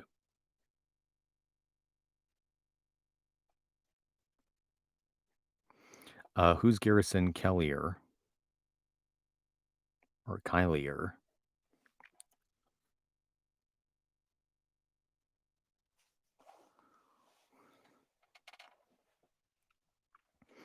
So, oh, okay. I don't know anything about Minnesota, except a lot of people from Minnesota tend to talk like this, eh? Kind of like Coach Z. Oh, well, I guess I'm doing a pretty accurate impression then, eh? I guess you would know, won't you?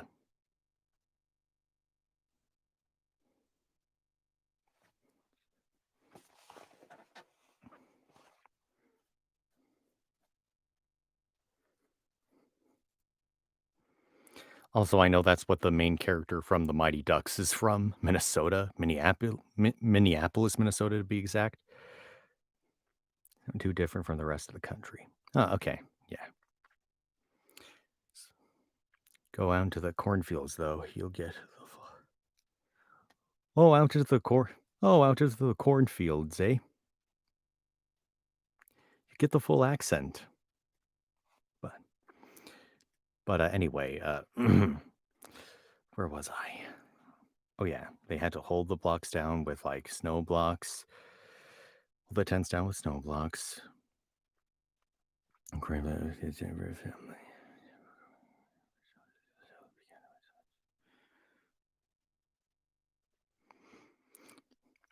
These latter shelters, begun with hard snow blocks during odd moments, were by no means as high as they should have been, and Lake finally detached all hands from other tasks to work on them. Minnesota. It was after 4 when Lake at last prepared to sign off and advised us all to share the rest period his outfit would take when the shelter walls were a little higher. He held some friendly chat with Pabodie over the ether and repeated his praise of the really marvelous drills that had helped him make his discovery. Atwood also sent greetings and praises. I gave Lake a warm word of congratulation, owning up that he was right about the Western trip, and we all agreed to get in touch by wireless at 10 in the morning. If the gale was then over, Lake would send a plane for the party at my base. Just before retiring, I dispatched a final message to the Arkham with instructions about toning down the day's news for the outside world, since the full details seemed radical enough to rouse a wave of incredulity until further substantiated. That was chapter 2. I'll be right back. I gotta visit the little boy's room.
And I'm back.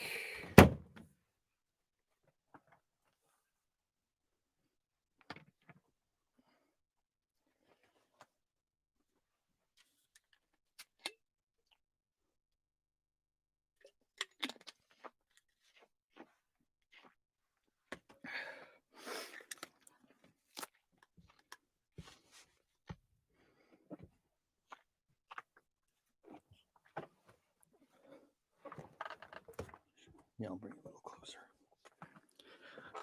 Forgot to mention that I actually got myself some acoustic foam that I'm gonna install in here, particularly on the ceiling and some of these walls. But this shoe rack is also going to be taken out, and I'm going to be putting a twin bed foam topper to cover the hard surface of the door. Try to make this setup as good as possible. Yeah, I have this in my pocket. Is it on silent? Wait, what's this? Hold on, I just got a couple of text messages and I got an address.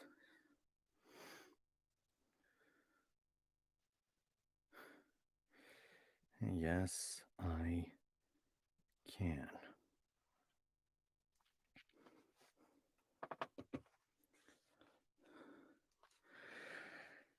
Okay, so to recap with the chapter that we just read, basically they did a bunch of digging and they found a cave full of the fossils of all kinds of specimens from across all different eras. And well, they found some tastily preserved, almost alien-like species with wings and starfish-shaped heads or something like that. And I think one of the people in charge called them the Elder Ones, based off of like the Necronomicon. And that's another thing. You may have heard the term Necronomicon in the Evil Dead movies. And again, it kind of goes back to how influential H.P. Lovecraft has been.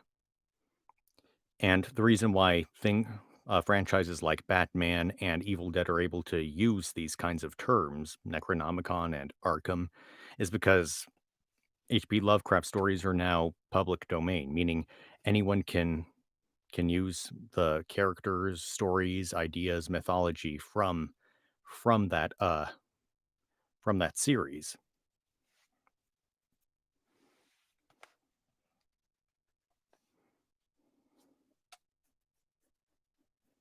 There's actually a really fascinating video about Mickey Mouse and the public domain. I recommend you guys watch that video later.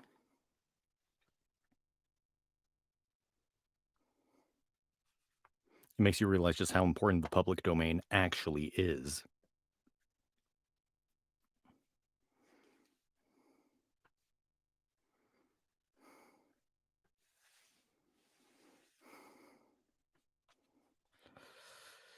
Anyway, anyway, here, let me just check something really quickly. Mhm.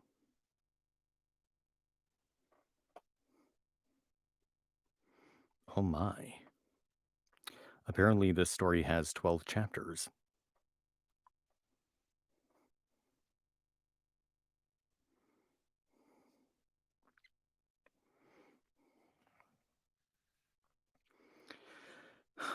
All right, let's do this then. I'll just bookmark this third chapter and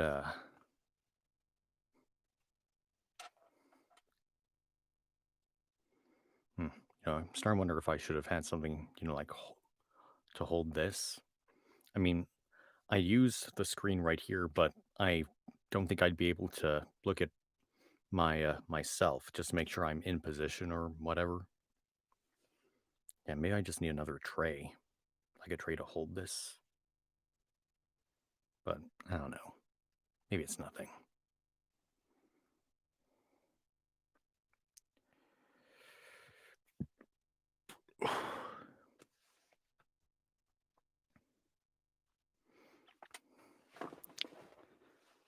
I'm gonna scoot up a bit.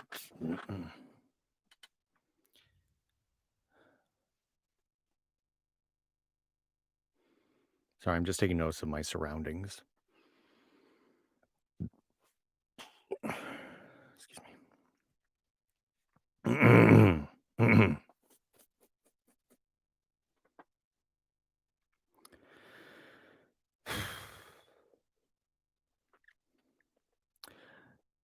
Chapter 3. None of us, I imagine, slept very heavily or continuously that morning, for both the excitement of Lake's discovery and the mounting fury of the wind were against such a thing. So savage was the blast, even where we were, that we could not help wondering how much worse it was at Lake's camp, directly under the vast unknown peaks and that bred and delivered it. McTighe was awake at 10 o'clock and tried to get Lake on the wireless, as agreed, but some electrical condition in the disturbed air to the westward seemed to prevent communication. We did, however, get the Arkham, and Douglas told me that he had likewise been vainly trying to reach Lake. He had not known about the wind, for very little was blowing at McMurdo Sound, despite its persistent rage where we were. Throughout the day, we all listened anxiously and tried to get Lake at intervals, but invariably without results. About noon, a positive frenzy of wind stampeded out of the west, causing us to fear for the safety of our camp, but it eventually died down, with only a moderate relapse at 2 p.m. After 3 o'clock, it was very quiet, and we redoubled our efforts to get Lake, reflecting that he had 4 planes, each provided with an excellent short-wave outfit. We could not imagine any ordinary accident capable of crippling all his wireless equipment at once. Nevertheless, the stony silence continued, and when we thought of the delirious force the wind must have had in its locality, we could not help we could not help making the most dire conjectures. By 6 o'clock, our fears had become intense and definite, and after a wireless consultation with Douglas and Thorfinson, I resolved to take steps toward investigation. The fifth aeroplane, which had left at the McMurdo Sound supply cache with Sherman and 2 sailors, was in good shape and ready for instant use, and it seemed that the very emergency for which it had been saved was now upon us.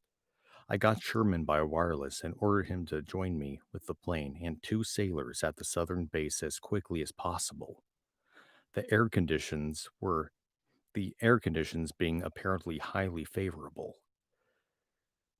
We then talked over the personnel of the coming investigation party and decided that we would include all hands together with the sledge and dogs which I had kept with me. Even so, even so great a load would not would not be too much for one of the huge planes built to our special orders for heavy machinery transportation. At intervals, I still tried to reach Lake with the wireless, but all to no purpose.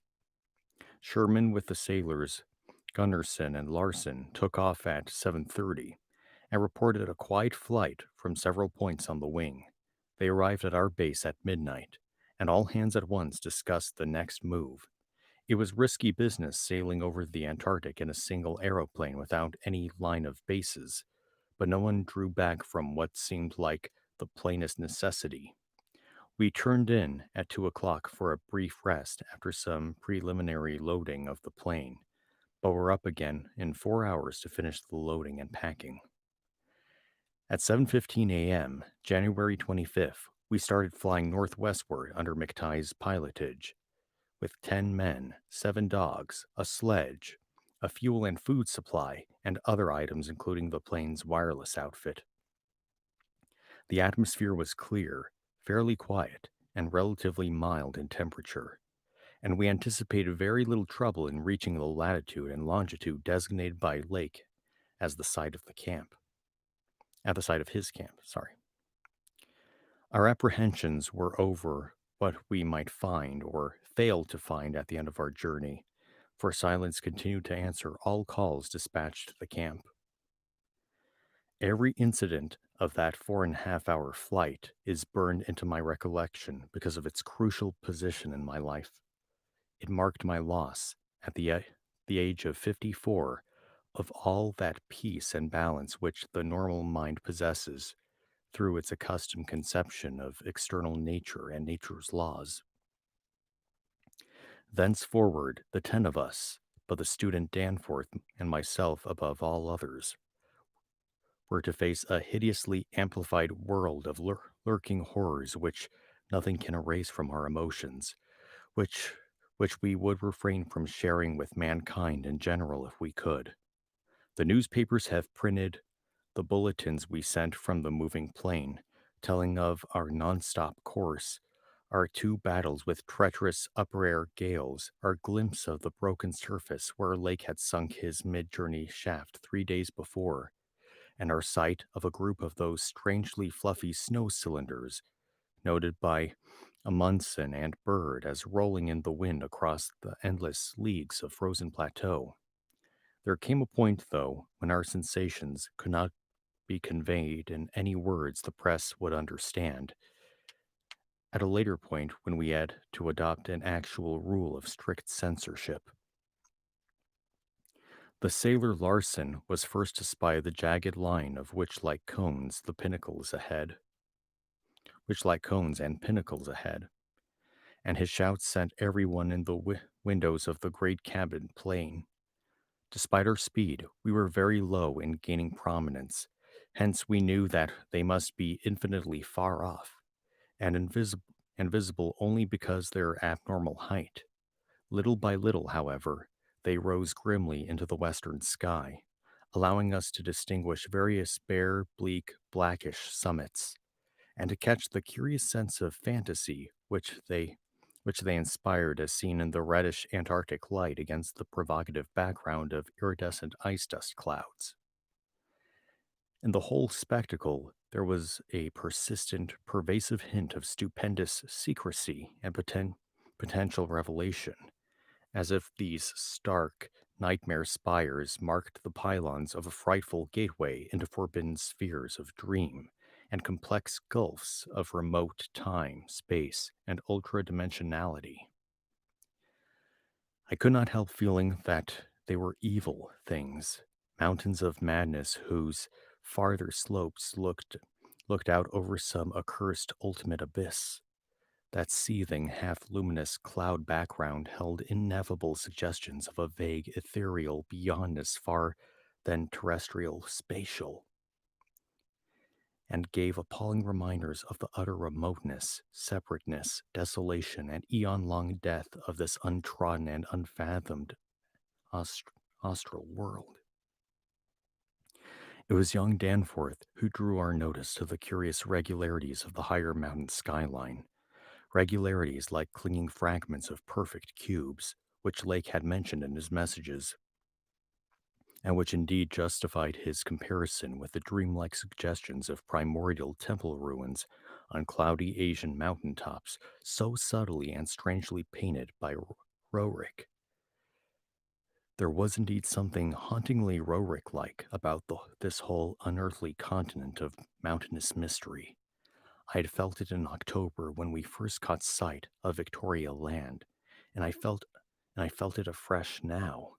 I felt too another wave of uneasy consciousness of Archean mythical resemblances, of how disturbingly this lethal realm corresponded to the evilly famed plateau of Leng in the primal writings.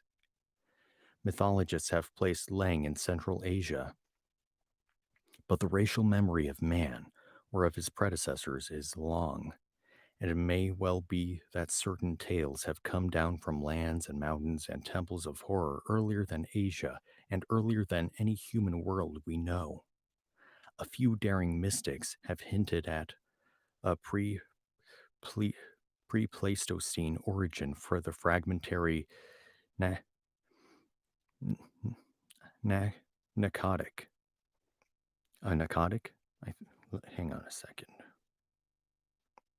The origin for the fragmentary narcotic manuscripts, and have suggested that the devotees of Sathagua. Hold on. I'm going to start from the beginning of the sentence.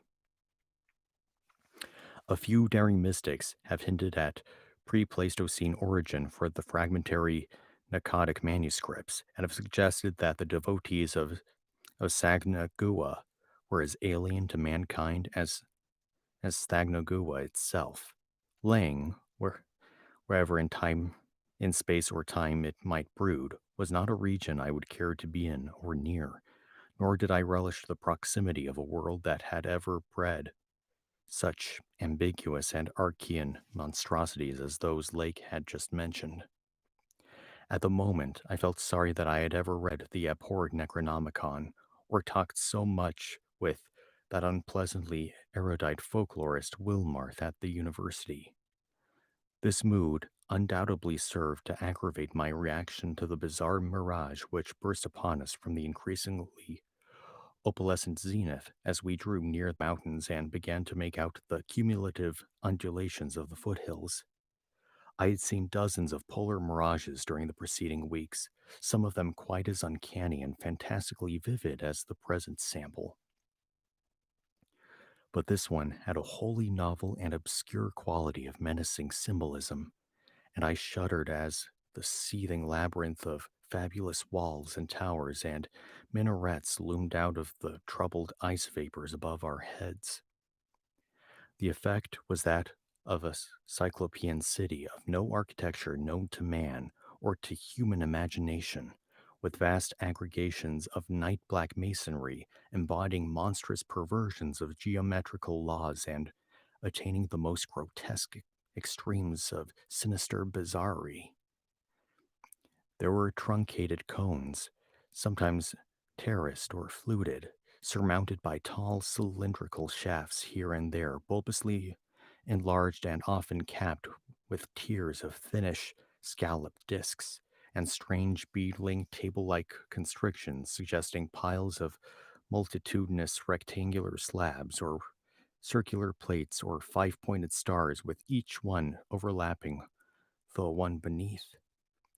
There were composite cones and pyramids either alone or surmounting cylinders or cubes or flatter truncated cones and pyramids and occasional needle-like spires in curious clusters of five. All of these febrile structures seemed knit together by tubular bridges crossing from one to the other at various dizzy heights, and the implied scale of the whole was terrifying and oppressive in its sheer giganticism.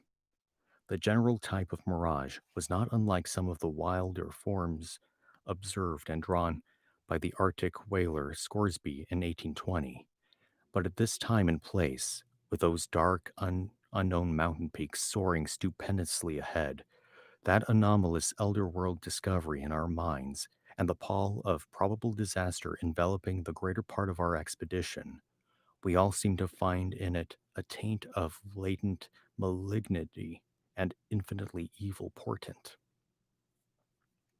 I was glad when the mirage began to break up, though in the process the various nightmare turrets and cones assumed distorted temporary forms of even vaster hideousness.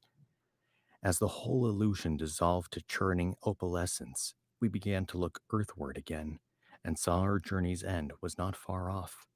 The unknown mountains ahead rose dizzyingly up like a fearsome rampart of giants, their curious regularities shewing and startling clearness even without a field glass.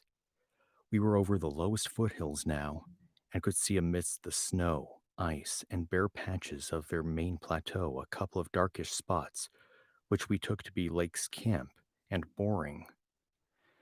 The higher foothills shot up beneath 5 and 6 miles away, forming a range almost distinct from the terrifying line of more than Himalayan peaks beyond them. At length, ropes. At length, ropes. The student. At length, ropes. The student who had relieved McTighe at the controls began to head downward toward the left-hand dark spot whose size marked it as the camp. As he did, as he did so, McTighe sent out the last uncensored wireless message the world was to receive from our expedition. Everyone, of course, has read the brief and unsatisfying bulletins of the rest of our Antarctic sojourn.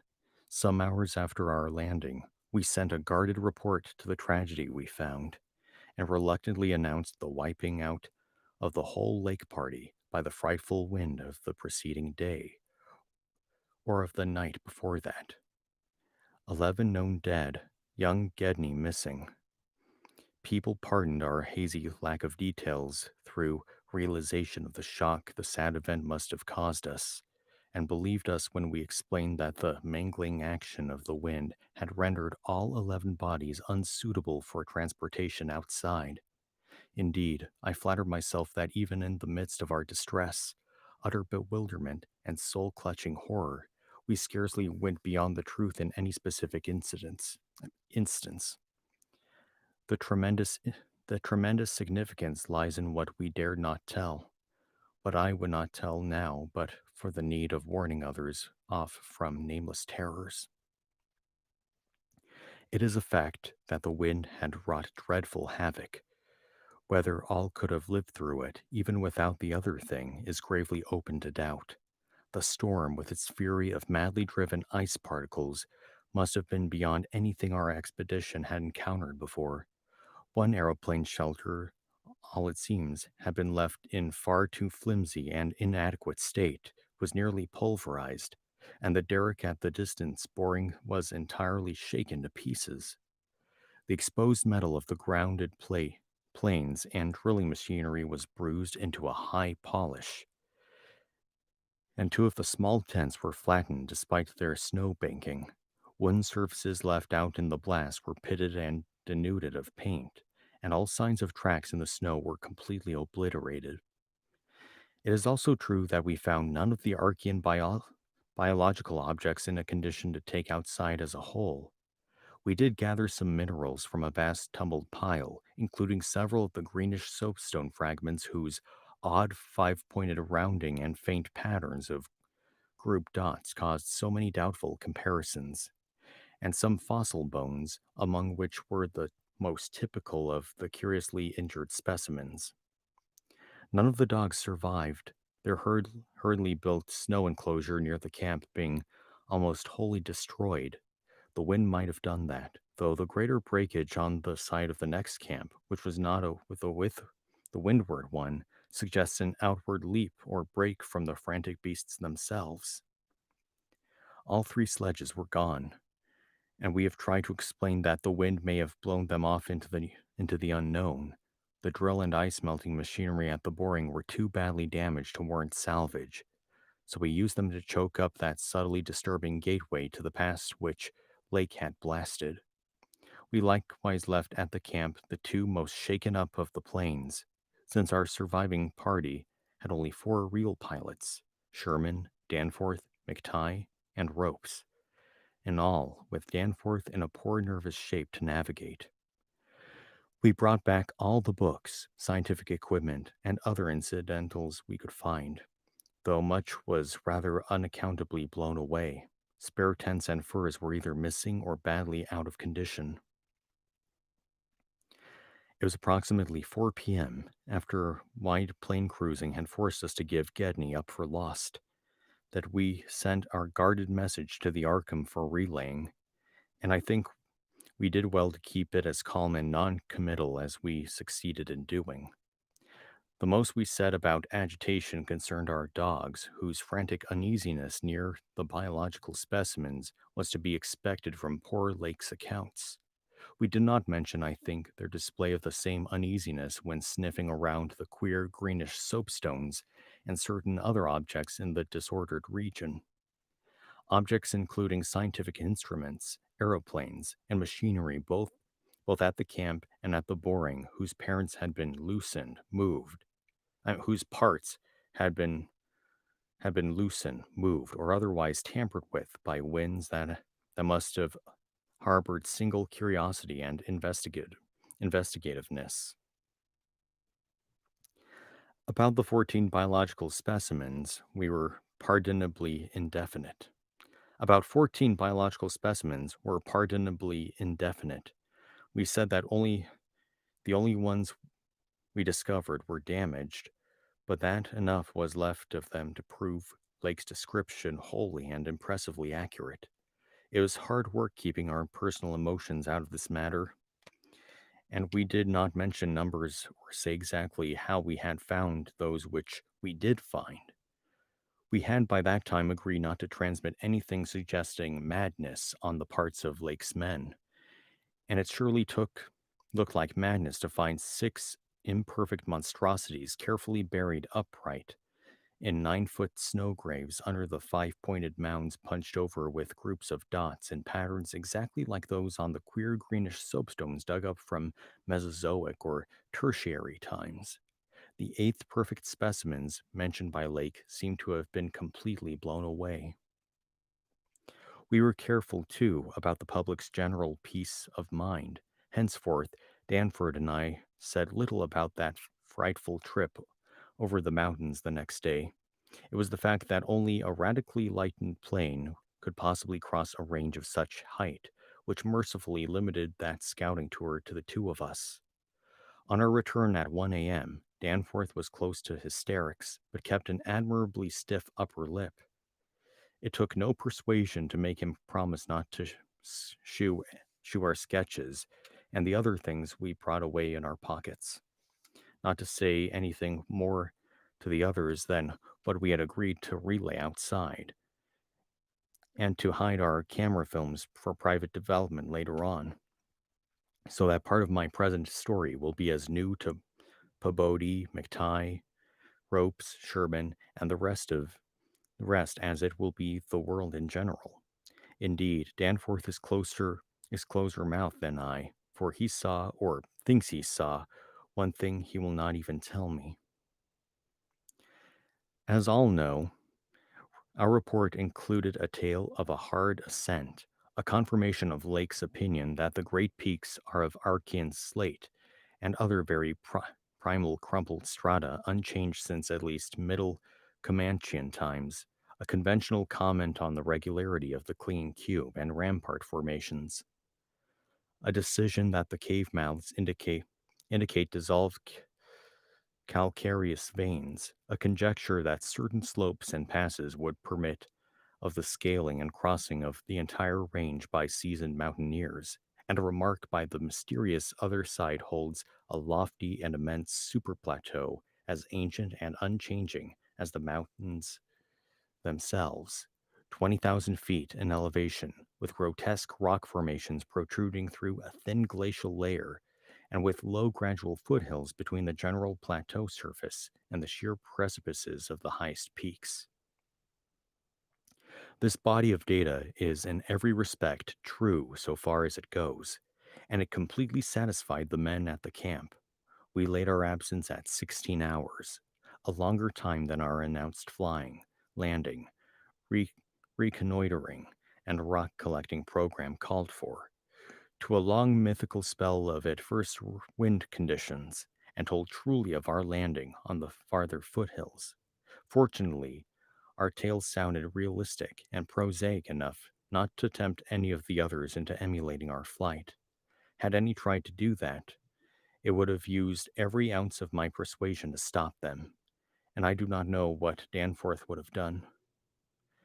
While we were gone, Pabodie, Sherman, Ropes, McTighe, and Williamson had worked like beavers over Lake's two best planes, fitting them again for use despite altogether unaccountable juggling of their operative mechanism. We decided to load all the planes the next morning and started back for our old base as soon as possible.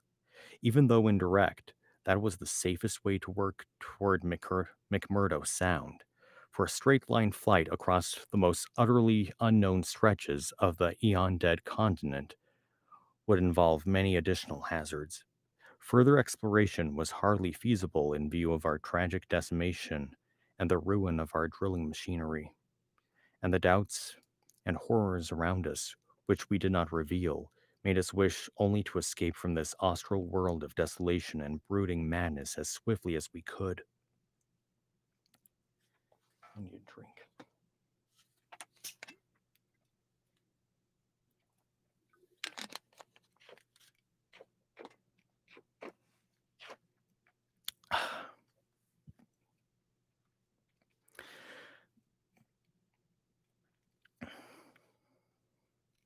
As the public knows, our return to the world was accomplished.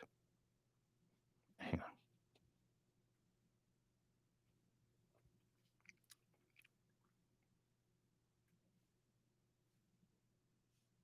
Oh, that's weird. Got kind of a bit of lag going on. Oh, we're good now. Cool. All right. As the public knows, our return to the world was accomplished without further disasters. All planes reached the old base on the evening of the next day, January 27th, after a swift nonstop flight.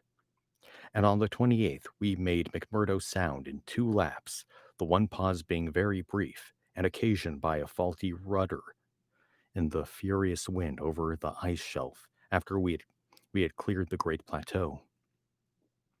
In 5 days, where the Arkham and In 5 days more, the Arkham and Miskatonic, with all hands and equipment on board, were shaking clear of the thickening field ice and working up Ross Sea, with the mocking mountains of Victoria Land looming westward against a troubled Antarctic sky and twisting the wind's wails into a wide-ranged musical piping which chilled my soul to the quick. Less than a fortnight later, we left the last hint of polar land behind us and thanked heaven that we were clear of a haunted, accursed realm where life and death, space and time have made black and blasphemous alliances in the unknown epochs since matter first writhed and swam on the planet's scarce cooled crust. Since our return, we have all constantly worked to discourage Antarctic exploration, and we have kept certain doubts and guesses to ourselves with splendid unity and faithfulness. Even young Danforth, with his nervous breakdown, has not flinched or babbled to his doctors. Indeed, as I've said, there is one thing he thinks he alone saw which he will not even tell me, though I think it would help his psychological state if he would consent to do so. It might explain and relieve much, though perhaps the thing was no more than the delusive aftermath of an earlier shock. That is the impression I gather after those rare, irresponsible moments when he whispers disjointed things to me, things which he repudiates vehemently as soon as he gets a grip on himself again. It will be hard work deterring others from the great white South, and some of our efforts may directly harm our case by drawing inquiring notice. We might have known from the first we might have known from the first that human curiosity is undying, and that the results we announced would be enough to spur others ahead on the same age-long pursuit of the unknown. Lake's reports of those biological monstrosities had aroused naturalists and paleontologists to the highest pitch, though we were sensible enough not to shew the detached parts we had taken from the actual buried specimens, or photographs of those specimens as they were found. We also refrained from shewing the more puzzling of the scarred bones and greenish soapstones. While Danforth and I have closely guarded the pictures we took or drew on the super plateau across the range, and the crumpled things we smoothed, studied in terror, and brought away in our pockets. But now that Starkweather more but now that Starkweather more party is organizing, and with a thoroughness far beyond anything our outfit attempted. If not dissuaded, they will get the innermost nucleus of the Antarctic and melt and bore till they bring up that which may end the world we know. So I must break through all the reticences at last, even about the ultimate nameless thing beyond the mountains of madness. Wow, I don't know how, but that chapter was an even bigger mouthful.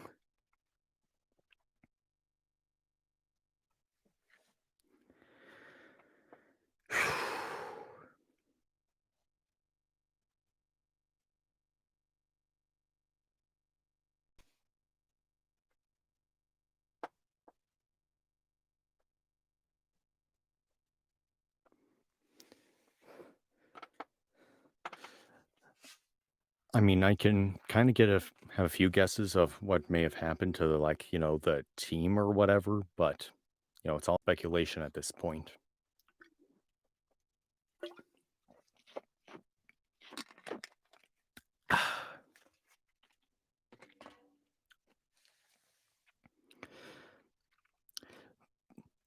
I think I'll just read those 3 chapters for today because my voice is getting a little tired, but, I'm not gonna end the stream quite yet. We can just, chat for a little bit. The Gongoozler. What's that?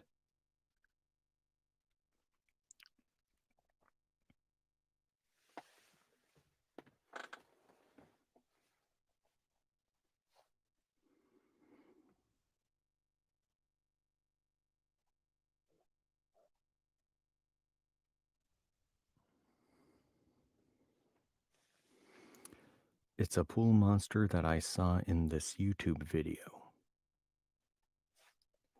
I gotta look up a picture.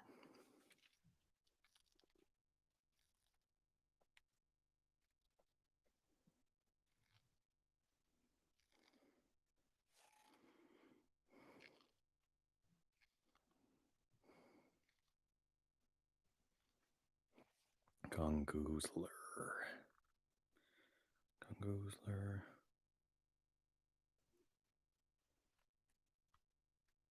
What, this thing?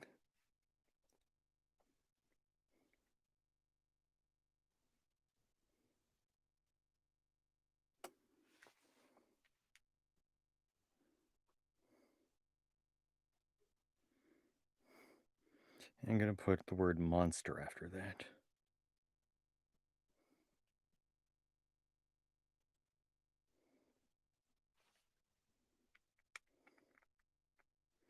Like, here's another artist interpretation. Let's see, is it on there? Yeah, it is, more or less. You kind of see it, but might have to turn up the brightness maybe a little bit.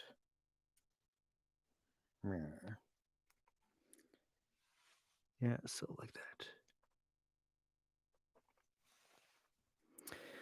It does look a little Lovecraftian in nature, otherworldly at the very least.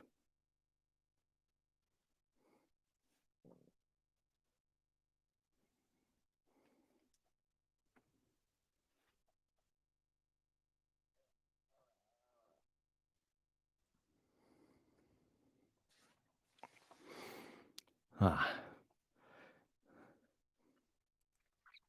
So, I'm not sure if this is how Lovecraft writes all his stories, but if this is the style in which he writes, where it's sort of like from a like the journal from the main character kind of perspective, then it's a it's a method of storytelling that I'm not necessarily used to. Because think about all the previous live streams that we've done with Animal Farm and Alice in Wonderland. That usually had, it's from a first person perspective.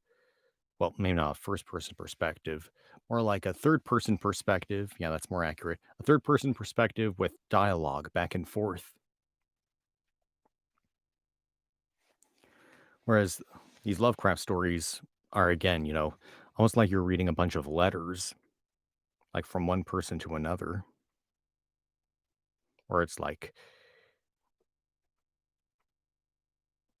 what was I going to say? Again, it's like the journal of the main character.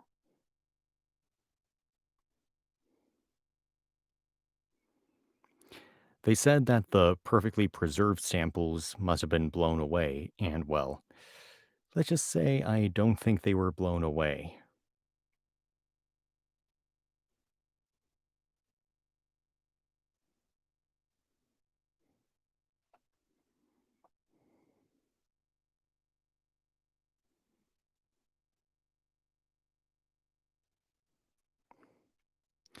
I don't think they were blown away. I think they flew away.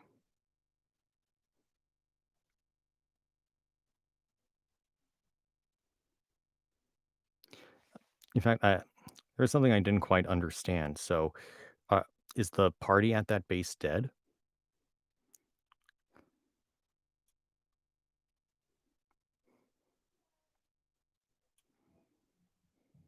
Or the gang Goosler took them? Someone has an obsession.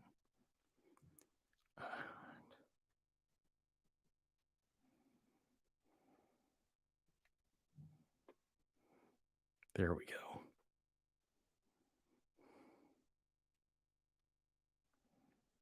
Just give me a second.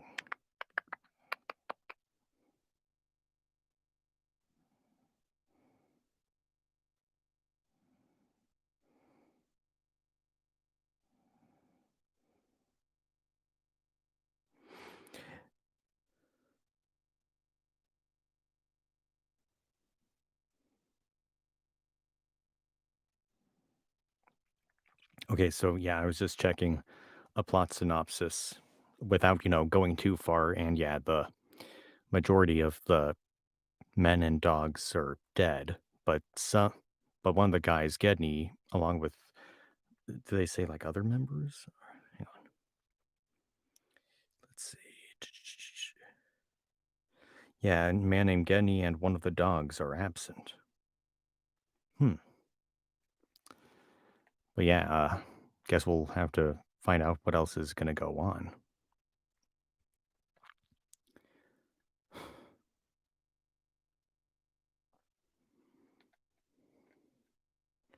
And again, I hope that the next time I stream, I'll have a bit more of kind of a mood lighting kind of thing going on. Maybe some greens.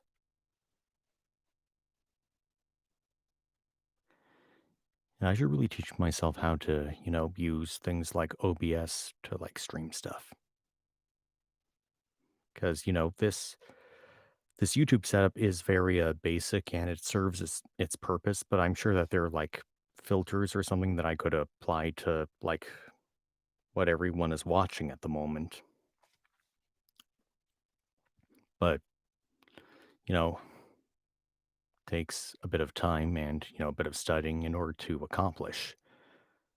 But we'll see.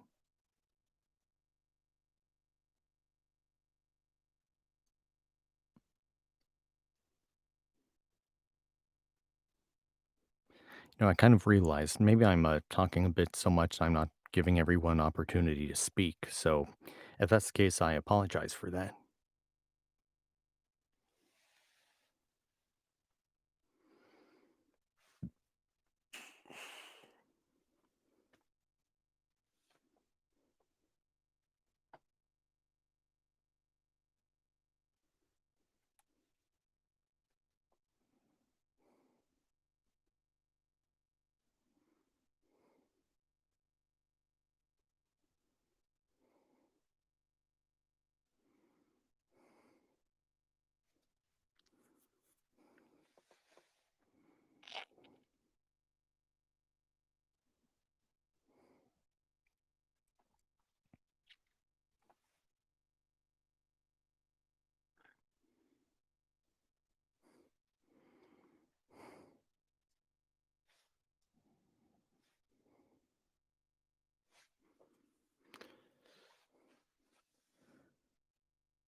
Yeah, it's interesting. It's just a different form of storytelling, like or story wording, I guess you could say.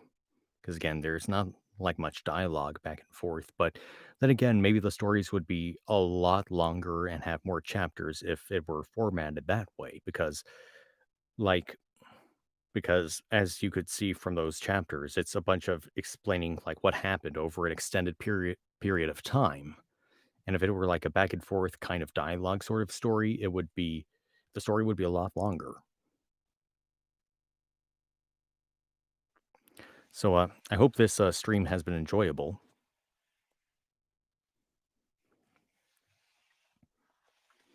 I think we're off to an okay start, but I'm definitely going to try to make sure I start on time because I'm a little embarrassed to, keep starting a little late.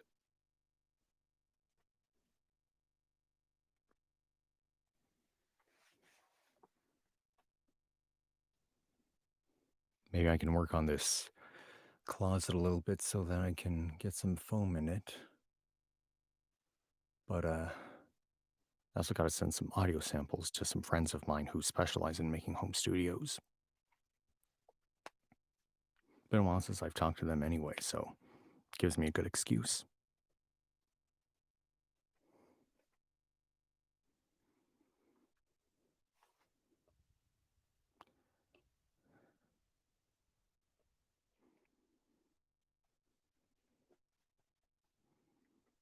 Hmm. So I think I'll end the stream now. I think we got through some good chapters today, like a good amount of chapters today, and I think I'll I'll do another stream later on this week. Make up for the fact that I missed doing the stream yesterday since I had work at that time. I'll just have to see what my work week is going to be like this week. Because if I can find a day in which I don't have to do, extra work, like background acting jobs, then that'd be a good day for me to do more streams. In fact, I'm wondering if, these streams should be done a bit more often, but, it's all a work in progress at this point. Because, again, I'm more or less just beginning. Like, yeah, I read a couple books before for this streaming format, but again, I'm more or less just starting.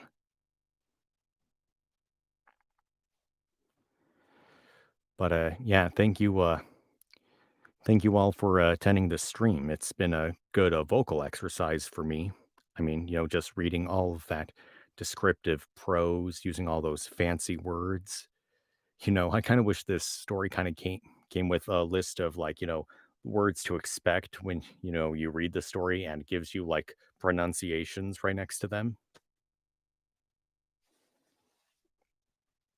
Kind of like what a dictionary does. That'd be helpful.